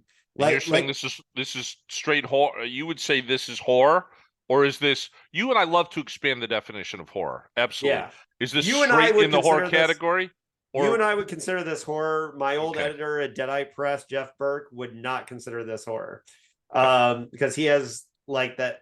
He's the guy I would always argue with on he has this box he wants to put horror in. And in fact, Jeff and I have threatened about doing a podcast called "Is It Horror or Not?" I think that's a great. I think that's a great podcast. Yeah. I have too many podcasts to do already. And he has a podcast too. Do Your Own Podcast with Lucas Magnum. So, Mark, you're number 5. My number 5 is a book you've told me to read for a very, very, very, very, very long time. I got around to it last January, just so you know that I'm not frequency biased or recency biased, not frequency biased. This would be Immobility by Brian Evanson. Yeah. Wow. I was not expecting this book. I really wasn't. Is it horror? Yeah, it's horror. Is it sci-fi? Oh yeah, it's sci-fi. Is it? I don't even know what else to call it. It was just so good. It's still probably not. I'd have to think if it's my favorite Evanson book. If I ever of all the books we're going to talk about today, there's probably not one that I didn't love more than this one. This book, and the premise is pretty. The premise is, I mean, look, we're on a podcast. It's a mind fuck. There's no question at the end. But the premise of this book is a guy wakes up from being frozen. And they wake him up because he's got a job to do and he can't walk. So they give him two Sherpas, sort of, right? And you got to go to point A and do this and go get the MacGuffin or do whatever you got to do. And it's about him sort of figuring out what the hell happened to himself and why he's there and what's happened to the world and how just brutal it is. I still think I would love to make a movie of Immobility. I don't know what that would be. You know what I want to see out of this? If someone were to make a movie, did you see the movie? Oh, what was the movie that just came out? Spine of Night? It might be on Shudder. I don't know where it is, but it's sort of that animated. Almost like Heavy Metal. Yeah, I'd love to see a movie like that from this book. So I always describe Immobility as The Road meets THX 1138. Yeah, it's not a pleasant book. It's not pleasant. Yeah, I think Brian's such a happy, smiley guy, but he's such a friendly guy, but he writes the most fucked up shit. I think Last Days is still my favorite book by him. And I mentioned to you, the book I want to read is actually the that is unavailable. Is based on a video game called Dead Space. Well, his alien tie-in is great too. It's very noir. Yeah, this book that he wrote got incredible reviews. It's out of print, and I'm not paying like $250 for paperback. That's what I was like. Ask him if he's gonna have this on digital at some point. Do something. But yeah, this book was. Towards the end, you get a gut punch. It's emotional. You do get a gut punch out of it, but man. Just read it. I don't want to tell any more about it. That's the elevator pitch. Guy wakes up in the future or in the past. You don't really know. And he's sent on a mission. And there you go. There you go. It's Brian is the best short story writer on the planet, in my opinion, right now. Too. You say he's a happy-go-lucky guy. Based on the books that I've read by him, his short stories, Last Days in this book, this guy, in my opinion, falls asleep every night with a bottle in his hand because that's how he's writing these books. No, and again, I have to pitch these episodes, but I've had Brian on the podcast to his last short story collection, which is The Glassy Burning Floor of Hell is the name of the book. What was the one about that I really liked was it was about horses, wasn't it? The Collapse of Horses. Collapse of Horses, I thought was a great collection. Yeah, his story in there, Any Corpse, is my favorite Brian Evanson story. Great story. Yeah, I think he's the best short story writer on the planet. And my next is one of the other best short story writers on the planet. And is a short story collection. And listen, I have bias. This author, that's his painting on my wall. Uh, not a print. That's the actual painting. I've written a screenplay with him, and he's one of my biggest mentors and best friends in the business, and that's John Shirley.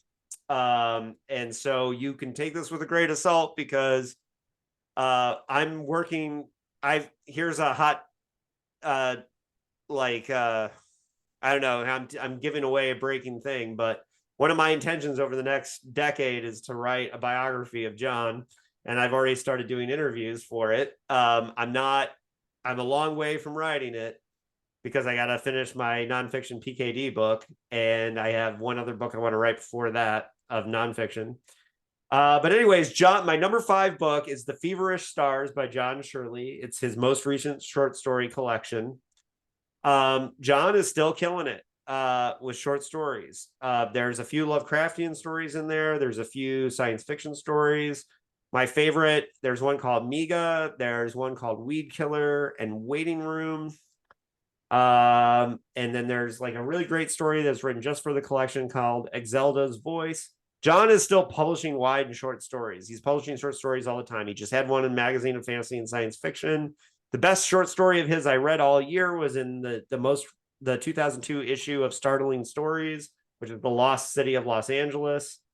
Was his best story that I read this year. And I did a review of that he did a Western this year called Axel Bust Creek. And I reviewed all the latest short stories in the same review as that. So if you want to read those reviews, but Excelda's Voice is a character-driven story about a criminal who robs a bank with the help of a AI-powered app that's supposed to help this character do the bank robbery. It's a really funny and interesting story. Waiting Room is a story about being an old punk rocker. Weed Killer is about a character who lives completely online and what happens to their body. It's a really good story. Feverish Stars is a great collection. John is always writing powerful stuff. And he has Suborbital 7 on science fiction novel, techno thriller coming out next year. Definitely tell people to look out for that. But don't miss The Feverish Stars. It's great. If you like John Shirley short stories, it has everything that he's known for. So yeah, that's my number 5. All right. So now we're at top 4. I have this book because this book is Experimental Film by Gemma Files. I don't know if you've ever heard of this. I still want to read that, and I just have never gotten around to it. If you don't have a copy, I could just send you this one, to be honest with you. You and I love movies. So when I heard about this book, I was like, it's going on my to read.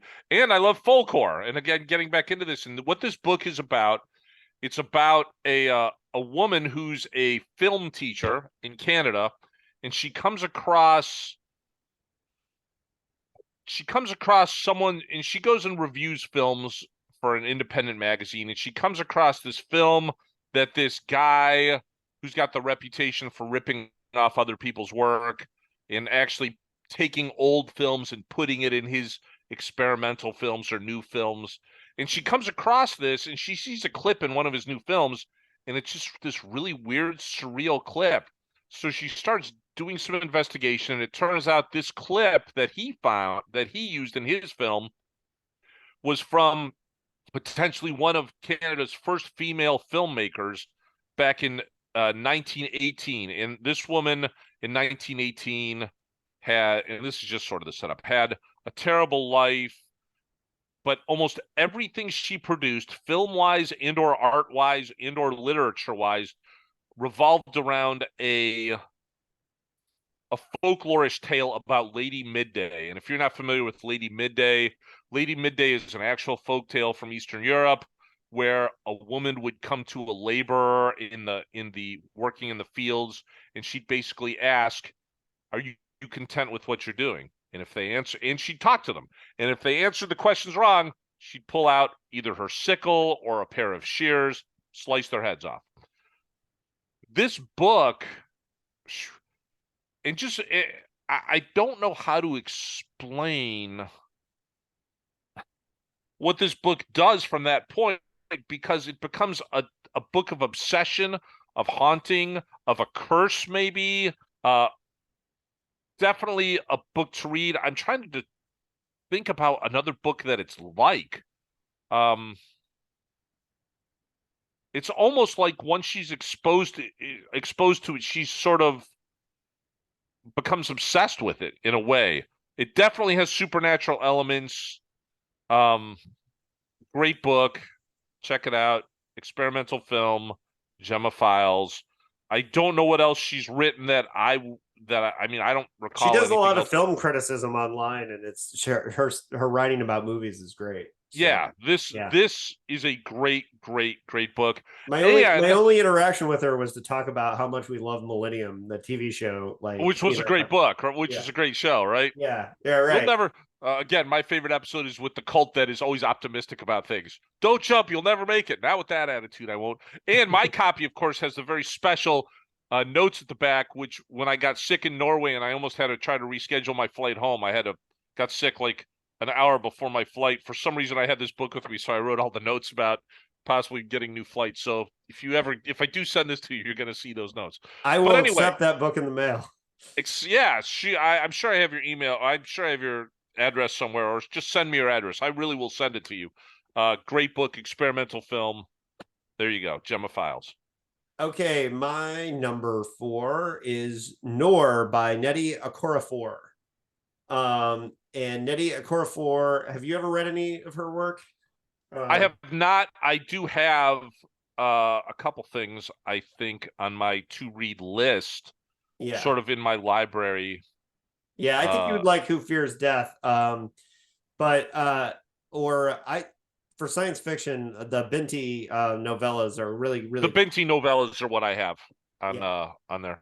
Yeah, so one of the strengths of African futurism, which and I Nettie like really corrected me when I called it Afrofuturism, and she wanted me to point out. She wrote me back on Twitter and said, "I write African futurism, not Afrofuturism."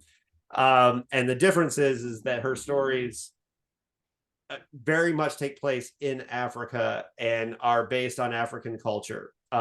She's a Nigerian American, uh, teaches here. I believe she's in Chicago. I'm not sure about that. It doesn't matter. Doesn't matter. But Noor is a deeply rich work of science fiction, and it's about kind of transhumanism, and it takes place in kind of in a near future Africa, and it's about two characters that are kind of on the run for their lives. I don't want to say too much more about it. It's a very African novel. It's short, and to me, it's her best novel.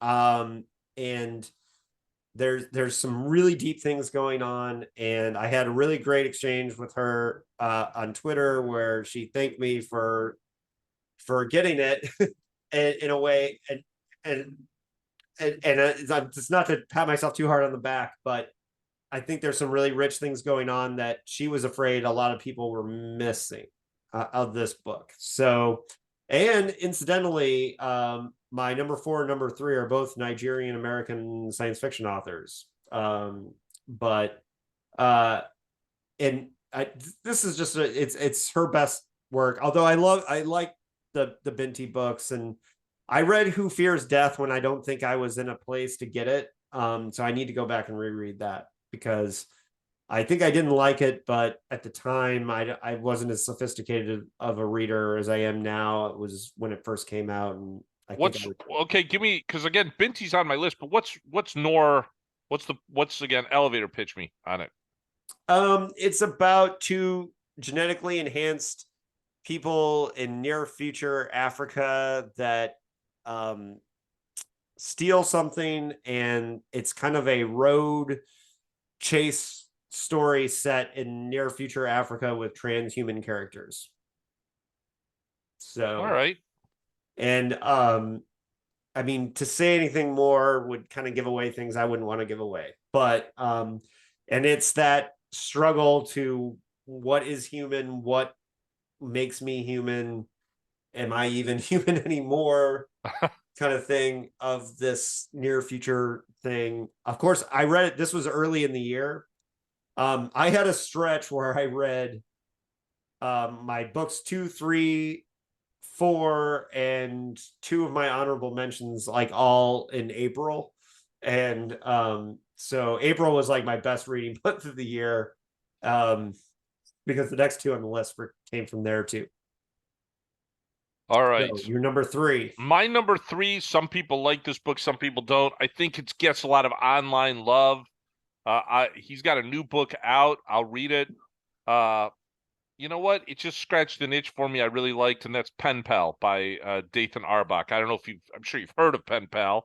Nope. Never even heard of it? Never even heard of it. This was a creepy pasta. This is why people are kind of crazy. It was a creepy pasta story he published online on Reddit. I will send you this book too. It's a really quick read. You can get a couple books out of this.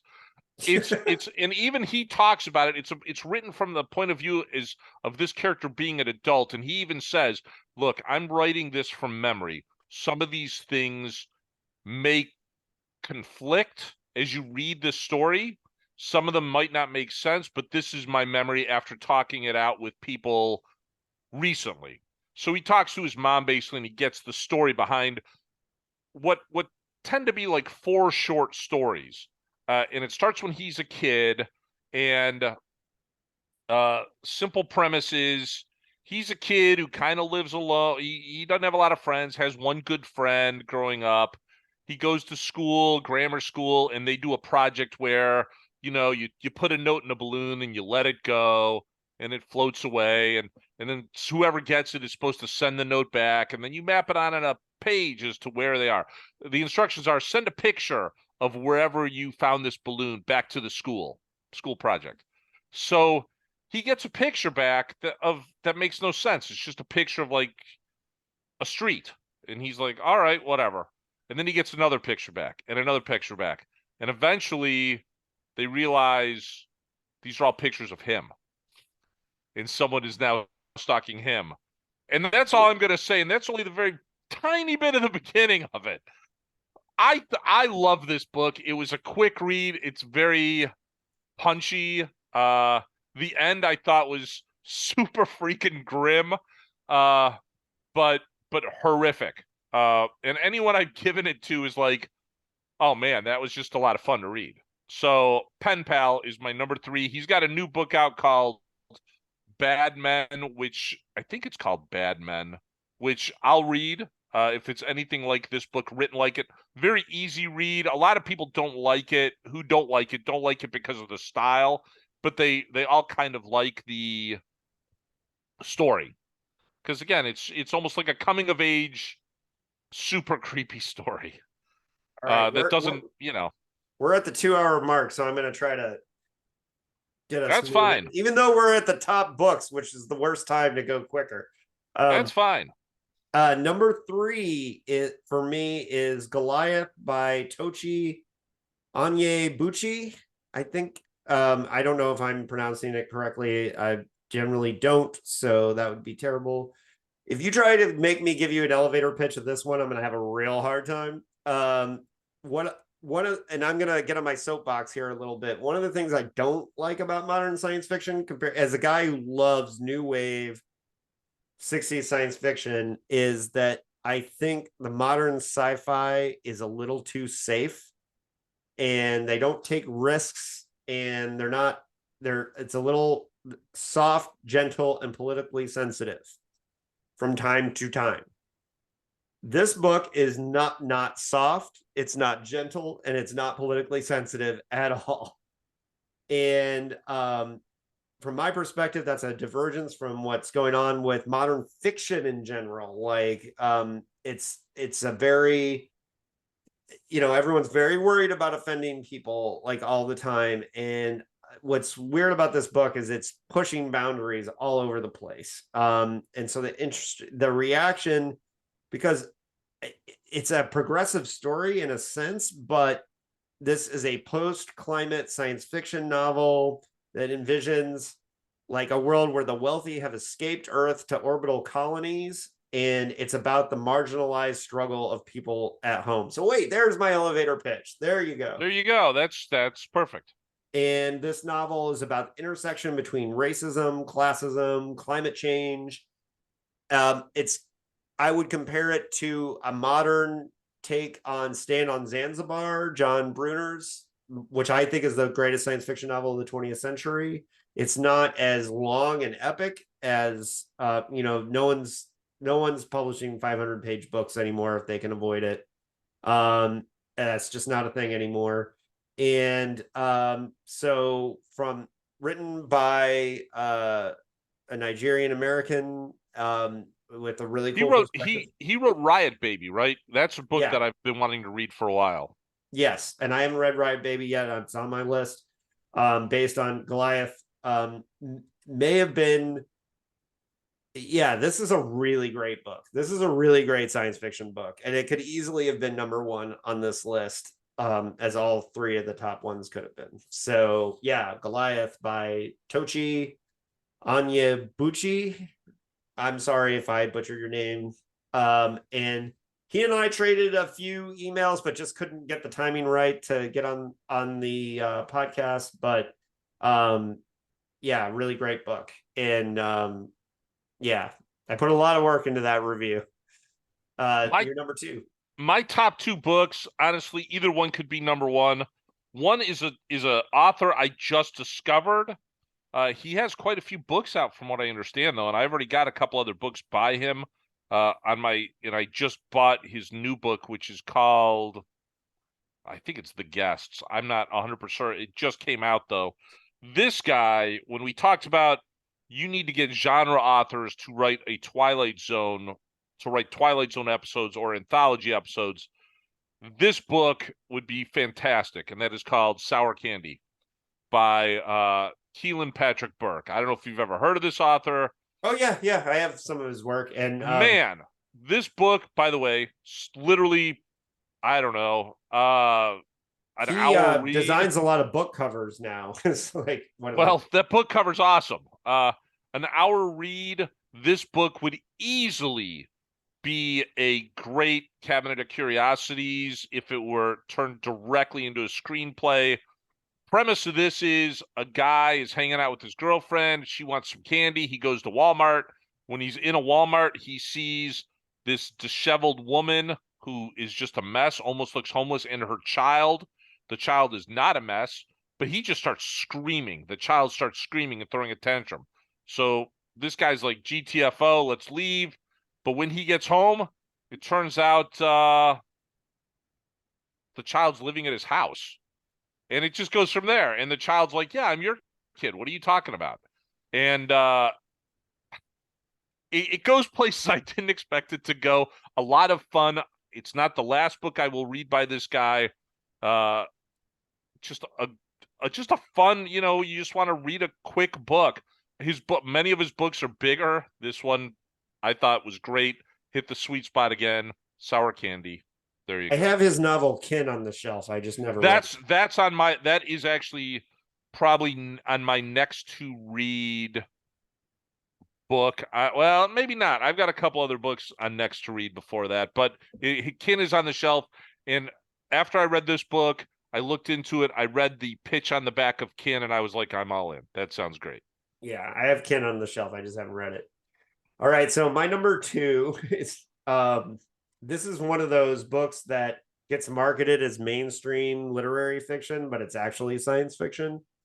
Much like the book that it's going to get compared to a lot because it has the exact same structure as David Mitchell's The Cloud Atlas. Have you read Cloud Atlas or seen the movie? I read it whenever it came out. I never saw the movie because it's one of those books you're like, they can't make a movie out of this. They did, so and by the way, I know they did. I'm not sure. No, I think that's the Wachowskis' best movie, actually. Really? Yeah. Better than Speed Racer, because I actually like Speed Racer.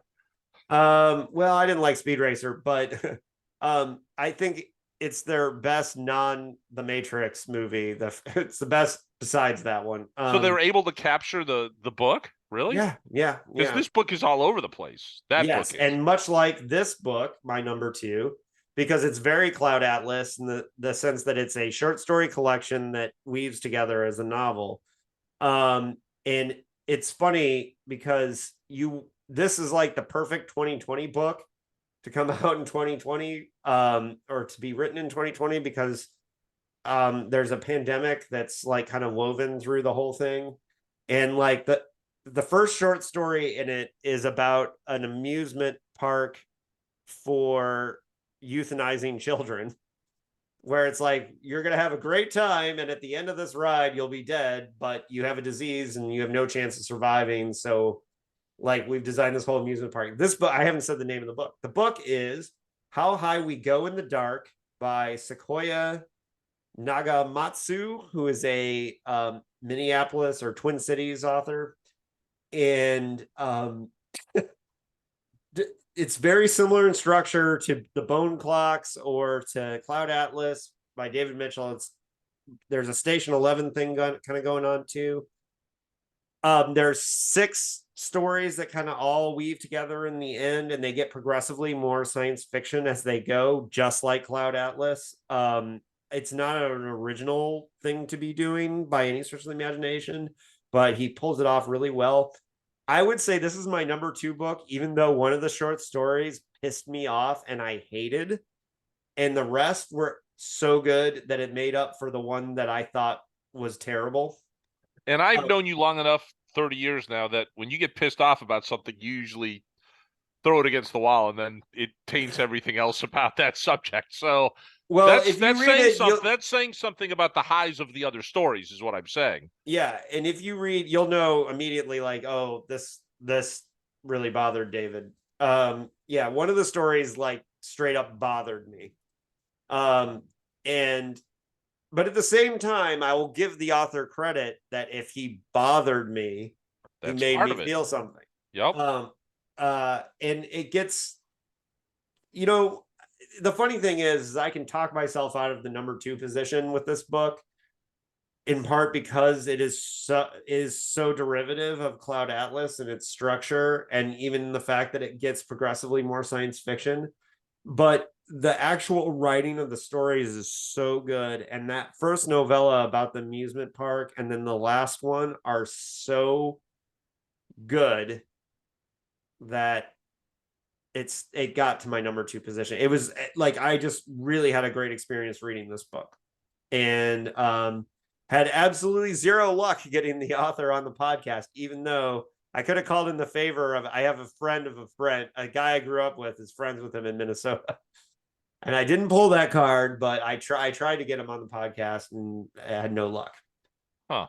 My number 1 I got on the podcast, but so Mark, your number 1. All right. This could have been a retro read. It's 20 years old, but it's sat on my shelf forever. I never read it. I don't know why I never read it. And then I read it, and then it became my number 1. And that is In the Miso Soup by Ryu Murakami. Ryu Murakami wrote Audition, which was made into a movie by Takeshi Miike. And this book, it's about an American. Well, first of all, it's about a Japanese guy living in Tokyo, and what he does is he gives tours of basically the red light district in Tokyo. I don't know if you've ever heard of this book or not. I have not. No, I haven't. And he gives tours of the red light district in Tokyo to foreigners who come by who are looking for a good time. So it's got a little seediness there. And he meets this guy named Frank. He's an American guy who hires him, lots of money. And Frank's like, "Hey, I want you to show me around." He's this enduring guy. And at the same time, these murderers are happening in this area. And he starts to suspect maybe Frank a serial killer? Is he a murderer? I think they're making this into a movie. I think they are. And last I heard, Willem Dafoe was gonna play the Frank character. I don't know how I feel about that, because I picture Frank being this bald, overweight, sort of goofy, happy-go-lucky guy. I don't know why that's how I picture him. So they're gonna Americanize it? No. Well, Frank is an American character in Japan. And that's important because this book is in many ways is a criticism of Americans. It's a criticism of how Americans view Japanese culture, but it's also just a freaking brutal book. Yeah, I think I need to read that. If you're talking about, what is horror, this is horror in my opinion. Absolute horror. Awesome. But it's not in your box horror. This is it goes from 0 to like 1,000 at one point, and it's my number one book in the miso soup. Don't let it sit on your bookshelf for like 10 years, which is what I basically did. Read it now. I will send this to you as well, David, because everyone I've given it to is done with it, so it'll be coming your way. It's a great book. All right, so I'm gonna dance around my number one for a little bit, just a little wee bit. Ursula Le Guin and Norman Spinrad are both known as like anarchist science fiction authors, and for kind of writing about anarchist themes in science fiction. This book will not be. I think I might be the only person who reviewed this book and focused on some of the kind of anarchist ideals. The author is by no means like an anarchist thinker, but comes at it from a Afrofuturist perspective and like kind of a non-Western point of view. This author is, in a sense, your neighbor from Indianapolis. Yeah, I'm super pissed because I was so excited to read this book this year, and I never got to this book this year because I focused on independent horror and not science fiction. And this book, I already knew that this book was on your list somewhere. I knew it was because you and I talked about how excited you were to read this book. Okay, so for YouTube viewers, we'll get the preview first. It's the only one I pulled aside, and that is The Sweep of Stars by Maurice Broaddus. I freaking loved this book. I knew I was going to love it when I heard the concept. And because I trust Maurice as a writer, he's an incredible writer. And he's been on a tear. His Voice of Martyrs short story collection is incredible. Aren't they making his what would they be? What was it called? Like the Camelot books. Are they making that into a series or not? I had heard they were. No, I think you're more likely to get this one as a series, but I think they're trying to develop it. But the thing is, I can tell you the book probably needs to sell more. And I'm doing what I can to promote it. And I really hope it sells more. One of the things I like about it is that Maurice keeps it real. The characters feel real. They don't feel like, they feel like real people in a science fictional story. There's some shout outs to Indianapolis that has an important role in this future, which as all of his books do. Yeah. They all kind of shout out to Indianapolis. Yeah. Yeah. And then the world building in this is really, really, really good. It's done subtle and perfectly. Everything's woven naturally into the story, and it's a powerful first book. And you can see, as a writer, you can see where he's setting up things for the future. And on every level, I think this book feels epic, grand, and the scope is incredible. And that's exactly what you want from an Afro-futurist space opera. So A Sweep of Stars, Maurice Broaddus, that's my number one read of the year. Yeah, I've spoken, he wouldn't remember me, but I've spoken to Maurice several times on his older books. When I saw this was coming out, I was super excited. But then again, I decided to focus on a certain genre. I will get to it. It's definitely on my list. It was something I was excited about last year when he announced it. I thought it was great. I thought it was great. Yeah, and being in Indianapolis, I heard MoCon might be coming back. You should go to MoCon. Which is where he basically opens his doors and invites anyone who wants to come to his house. Yeah. Okay, and I can do that. Yeah. You should just talk about whatever. Yeah, you should represent me at MoCon. He's a teacher, I think, and I would love to have a teacher like that. He just seems like he is, when I've talked to him, a very down-to-earth person. Yeah, he's awesome. The first time I interviewed him, I just met him at Starbucks in Indianapolis when I was visiting my dad. And this last time was about Sweep of Stars. So yeah, Maurice is awesome. I love the dude. In the book, I had very high expectations for this book, and it met all of them. And so yeah, Sweep of Stars by Let number me one. ask you this, Dave, because we've done our top 10. What are you reading right now? I am reading The Word for World is Forest by Ursula K. Le Guin. It's my fourth book I've already read in the 8 days of 2023. Wow, I am just finishing up my first. I am behind you. I read two short books. I read I read a How to Write Science Fiction books by David Gerald called Worlds of Wonder, which was a really fast read, which and I didn't really need it at this point, but it was fun to see what he had to say because I interviewed him recently. He was just on the podcast 2 episodes ago. And then Hyde by Kirsten White, which is a horror novel. I respect, things really good. And then but I didn't really like it. I think it's well written. I just didn't connect with it. And then this Ursula Le Guin one I'm reading because I was invited to talk about it on the Left Hand of Le Guin podcast. So I'll be going on that podcast soon to talk about the Word for World is Forest, which was originally published in Dangerous Visions, edited by Harlan Ellison, and that It all comes back to Harlan Ellison. Yeah, it's incredible. But I will say this: my goals for this year, well, I got to read my homie Desmond Reddick's book, Mother of Abominations. I'm way late on reading that. And other than that, like, my plans for the year is to read more retro again. And just as books come from the library, I know Paul Tremblay's new one I didn't get in time. The Paul Bearers Club, that's definitely on my list. And I have heard with that particular book, because I had the opportunity to get it on audio and on digital, that you want to read that in hard copy because really?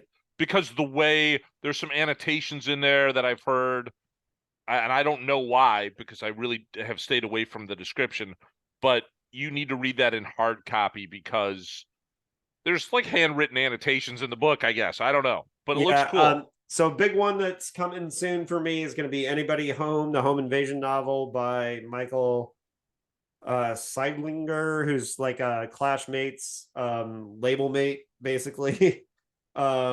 We're another Clash books. The Future is Female is a big one that I got on the way.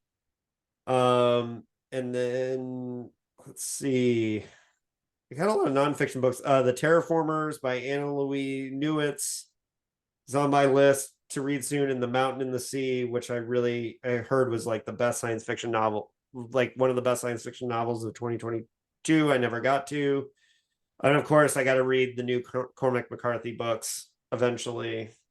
Were ones that I meant to read this year and didn't get around to. So I'm finishing up this one now, Stolen Tongues by Felix Blackwell. Still going on with my sort of indie reads. I thought this is a really creepy book, especially when I started reading it like at the very end of my Norway trip, so it takes place in a very snow-covered area. I am looking forward to reading this book. Check this out. I'm looking forward to that. That's that's on my to-read list, as well as a million other books. Brother by... Well, see, I think you know the author, so you might want to bump that one up. I do. I'll have to get this one going. Hopefully I like it and it's not crap. I don't think it's going to be crap. Maybe. I don't know. I guarantee. Look, there are two authors, so maybe only half of it will be crap. I don't know. I'm looking forward to Last Night to Kill Nazis. I'm really looking forward to that book, because when you told me the pitch for that book, I was all in. Because why not? Why not? That's what I would do. I mean, that's what you would do. I think writing wise, I think Nightmare City is more up your alley. Actually, as far as, I mean, Last Night to Kill Nazis is, I feel very confident in the writing of that one, that that is a tighter book than anything I've ever written. So and we just got done with the editing process on it, and I didn't get as much editing as usual on Last Night, partially because I think it was so tight, but also because well, it's funny because when Christoph gave me notes, they were really good. And so it's fun. It's our second book together, and I feel really confident about our working relationship as author and editor, that that book is tight as a snare drum. I've got what else is on my list? I got it for a gift for Hanukkah. I got a whole set of James Herbert books. So I'm gonna read The Fog, The Rats, books I've never read before by him. I'm reading a couple old sort of books that Grady Hendrix, due to the paperbacks from hell, The Auctioneer. I'm gonna read Nightblood. Ghoul by Brian Keene is on my list to read. Man, I've got a bunch of stuff. Nothing But Black and Teeth is on my list. Book of Accidents is on my list. I still haven't picked up Book of Accidents yet. Blind Sight is still on my list to read. Which, I know you regard that as a very good book too. So I got a lot of stuff to read. I'll probably, towards the middle of the year, move back into some science fiction, hopefully. I'm just on a horror kick right now. Well, you can transition there with Nightmare City, because it's both. So. I was planning on reading this sooner than later, so yeah, we'll see. We'll see where we are. Yeah, I feel fairly confident in that one. So in Nightmare City, it looks great. The next two, I feel fairly confident in, and plus, you'd like Anthony's writing style better than you'd like mine. So and when I'm done reading it, I will probably quiz you on how you co-wrote a book, because that is always a curious. Well, we talked about it in the preview episode, actually. Which I did not listen to because I didn't want to preview. Which is always kind of interesting to me, how people co-write books. Some people write a chapter, send it to their partner, they rewrite it, blah blah blah blah blah. But I'm always curious. Wait till you read it. Yeah. Yeah. Well, no, and you'll definitely like Anthony's work, and I think the third voice that we found for it, because Nightmare City doesn't read like a David book, and it doesn't read like an Anthony book. We definitely found a third voice that I appreciate. And you can see bits and pieces of both of us throughout the book, but it's definitely a third voice. On that note, hey, that's a great way to end the podcast, is promoting my book, which, maybe on your top 10 list next year if I did my work well enough, if I worked hard enough. It may be, but I probably won't put it there because it's a bias. I'll just tell people to buy it. Hey, now. Look, I'll be honest, if it's on my top 10 list, look, there are books that I talked to you about this year that I was like, dude, why do people like this book? This book is terrible. Or I've been on it. And we didn't talk about negative books. That's a podcast for a different day. There are books out there that people are like, this is a great book. And I'm like, this book was just terrible. I don't know. But I'm not trying to focus on the negative. Anyone who writes a book deserves my respect, because frankly, they're putting themselves out there. That's I would only want your honest opinion, but I feel confident. There's not all of my books I would recommend to you. Like, for example, I don't personally think maybe you'd enjoy Boot Boys of the Wolf Reich, but I don't know. I don't feel as confident about some of the older ones, but I definitely feel confident on this one. So, I'm in for it. For it. So, we'll see. We'll report back in 2024. So, I'll see you in a year. I'll talk to you next year. No, well, you'll see me in March. I'm coming home in March, so I've already got the plane ticket. Yeah, and then you definitely need to tell me about that. I will come. Are you just going to Bloomington? Yeah, I'll tell you about it. Yeah, we'll talk offline on that one. Yeah, but yeah. So, folks, if you're interested in communicating with us, make comments on If that's on YouTube, there's definitely the YouTube comments. I'll be looking for them. So I'll be there. If you want to argue with us and tell us that we were totally wrong about books, you can do that. Or look, for me, if you have books that you think we should read, put that on there too, because absolutely, I love YouTube comments is probably the best. Even if you listen to the audio, just go turn on the video for a few minutes and hit the comments and like and subscribe, all that stuff. And we'll see you next for episode 100. Surprise! I'm curious as to what that's going to be about. Well, I'll tell you when I hit stop right now.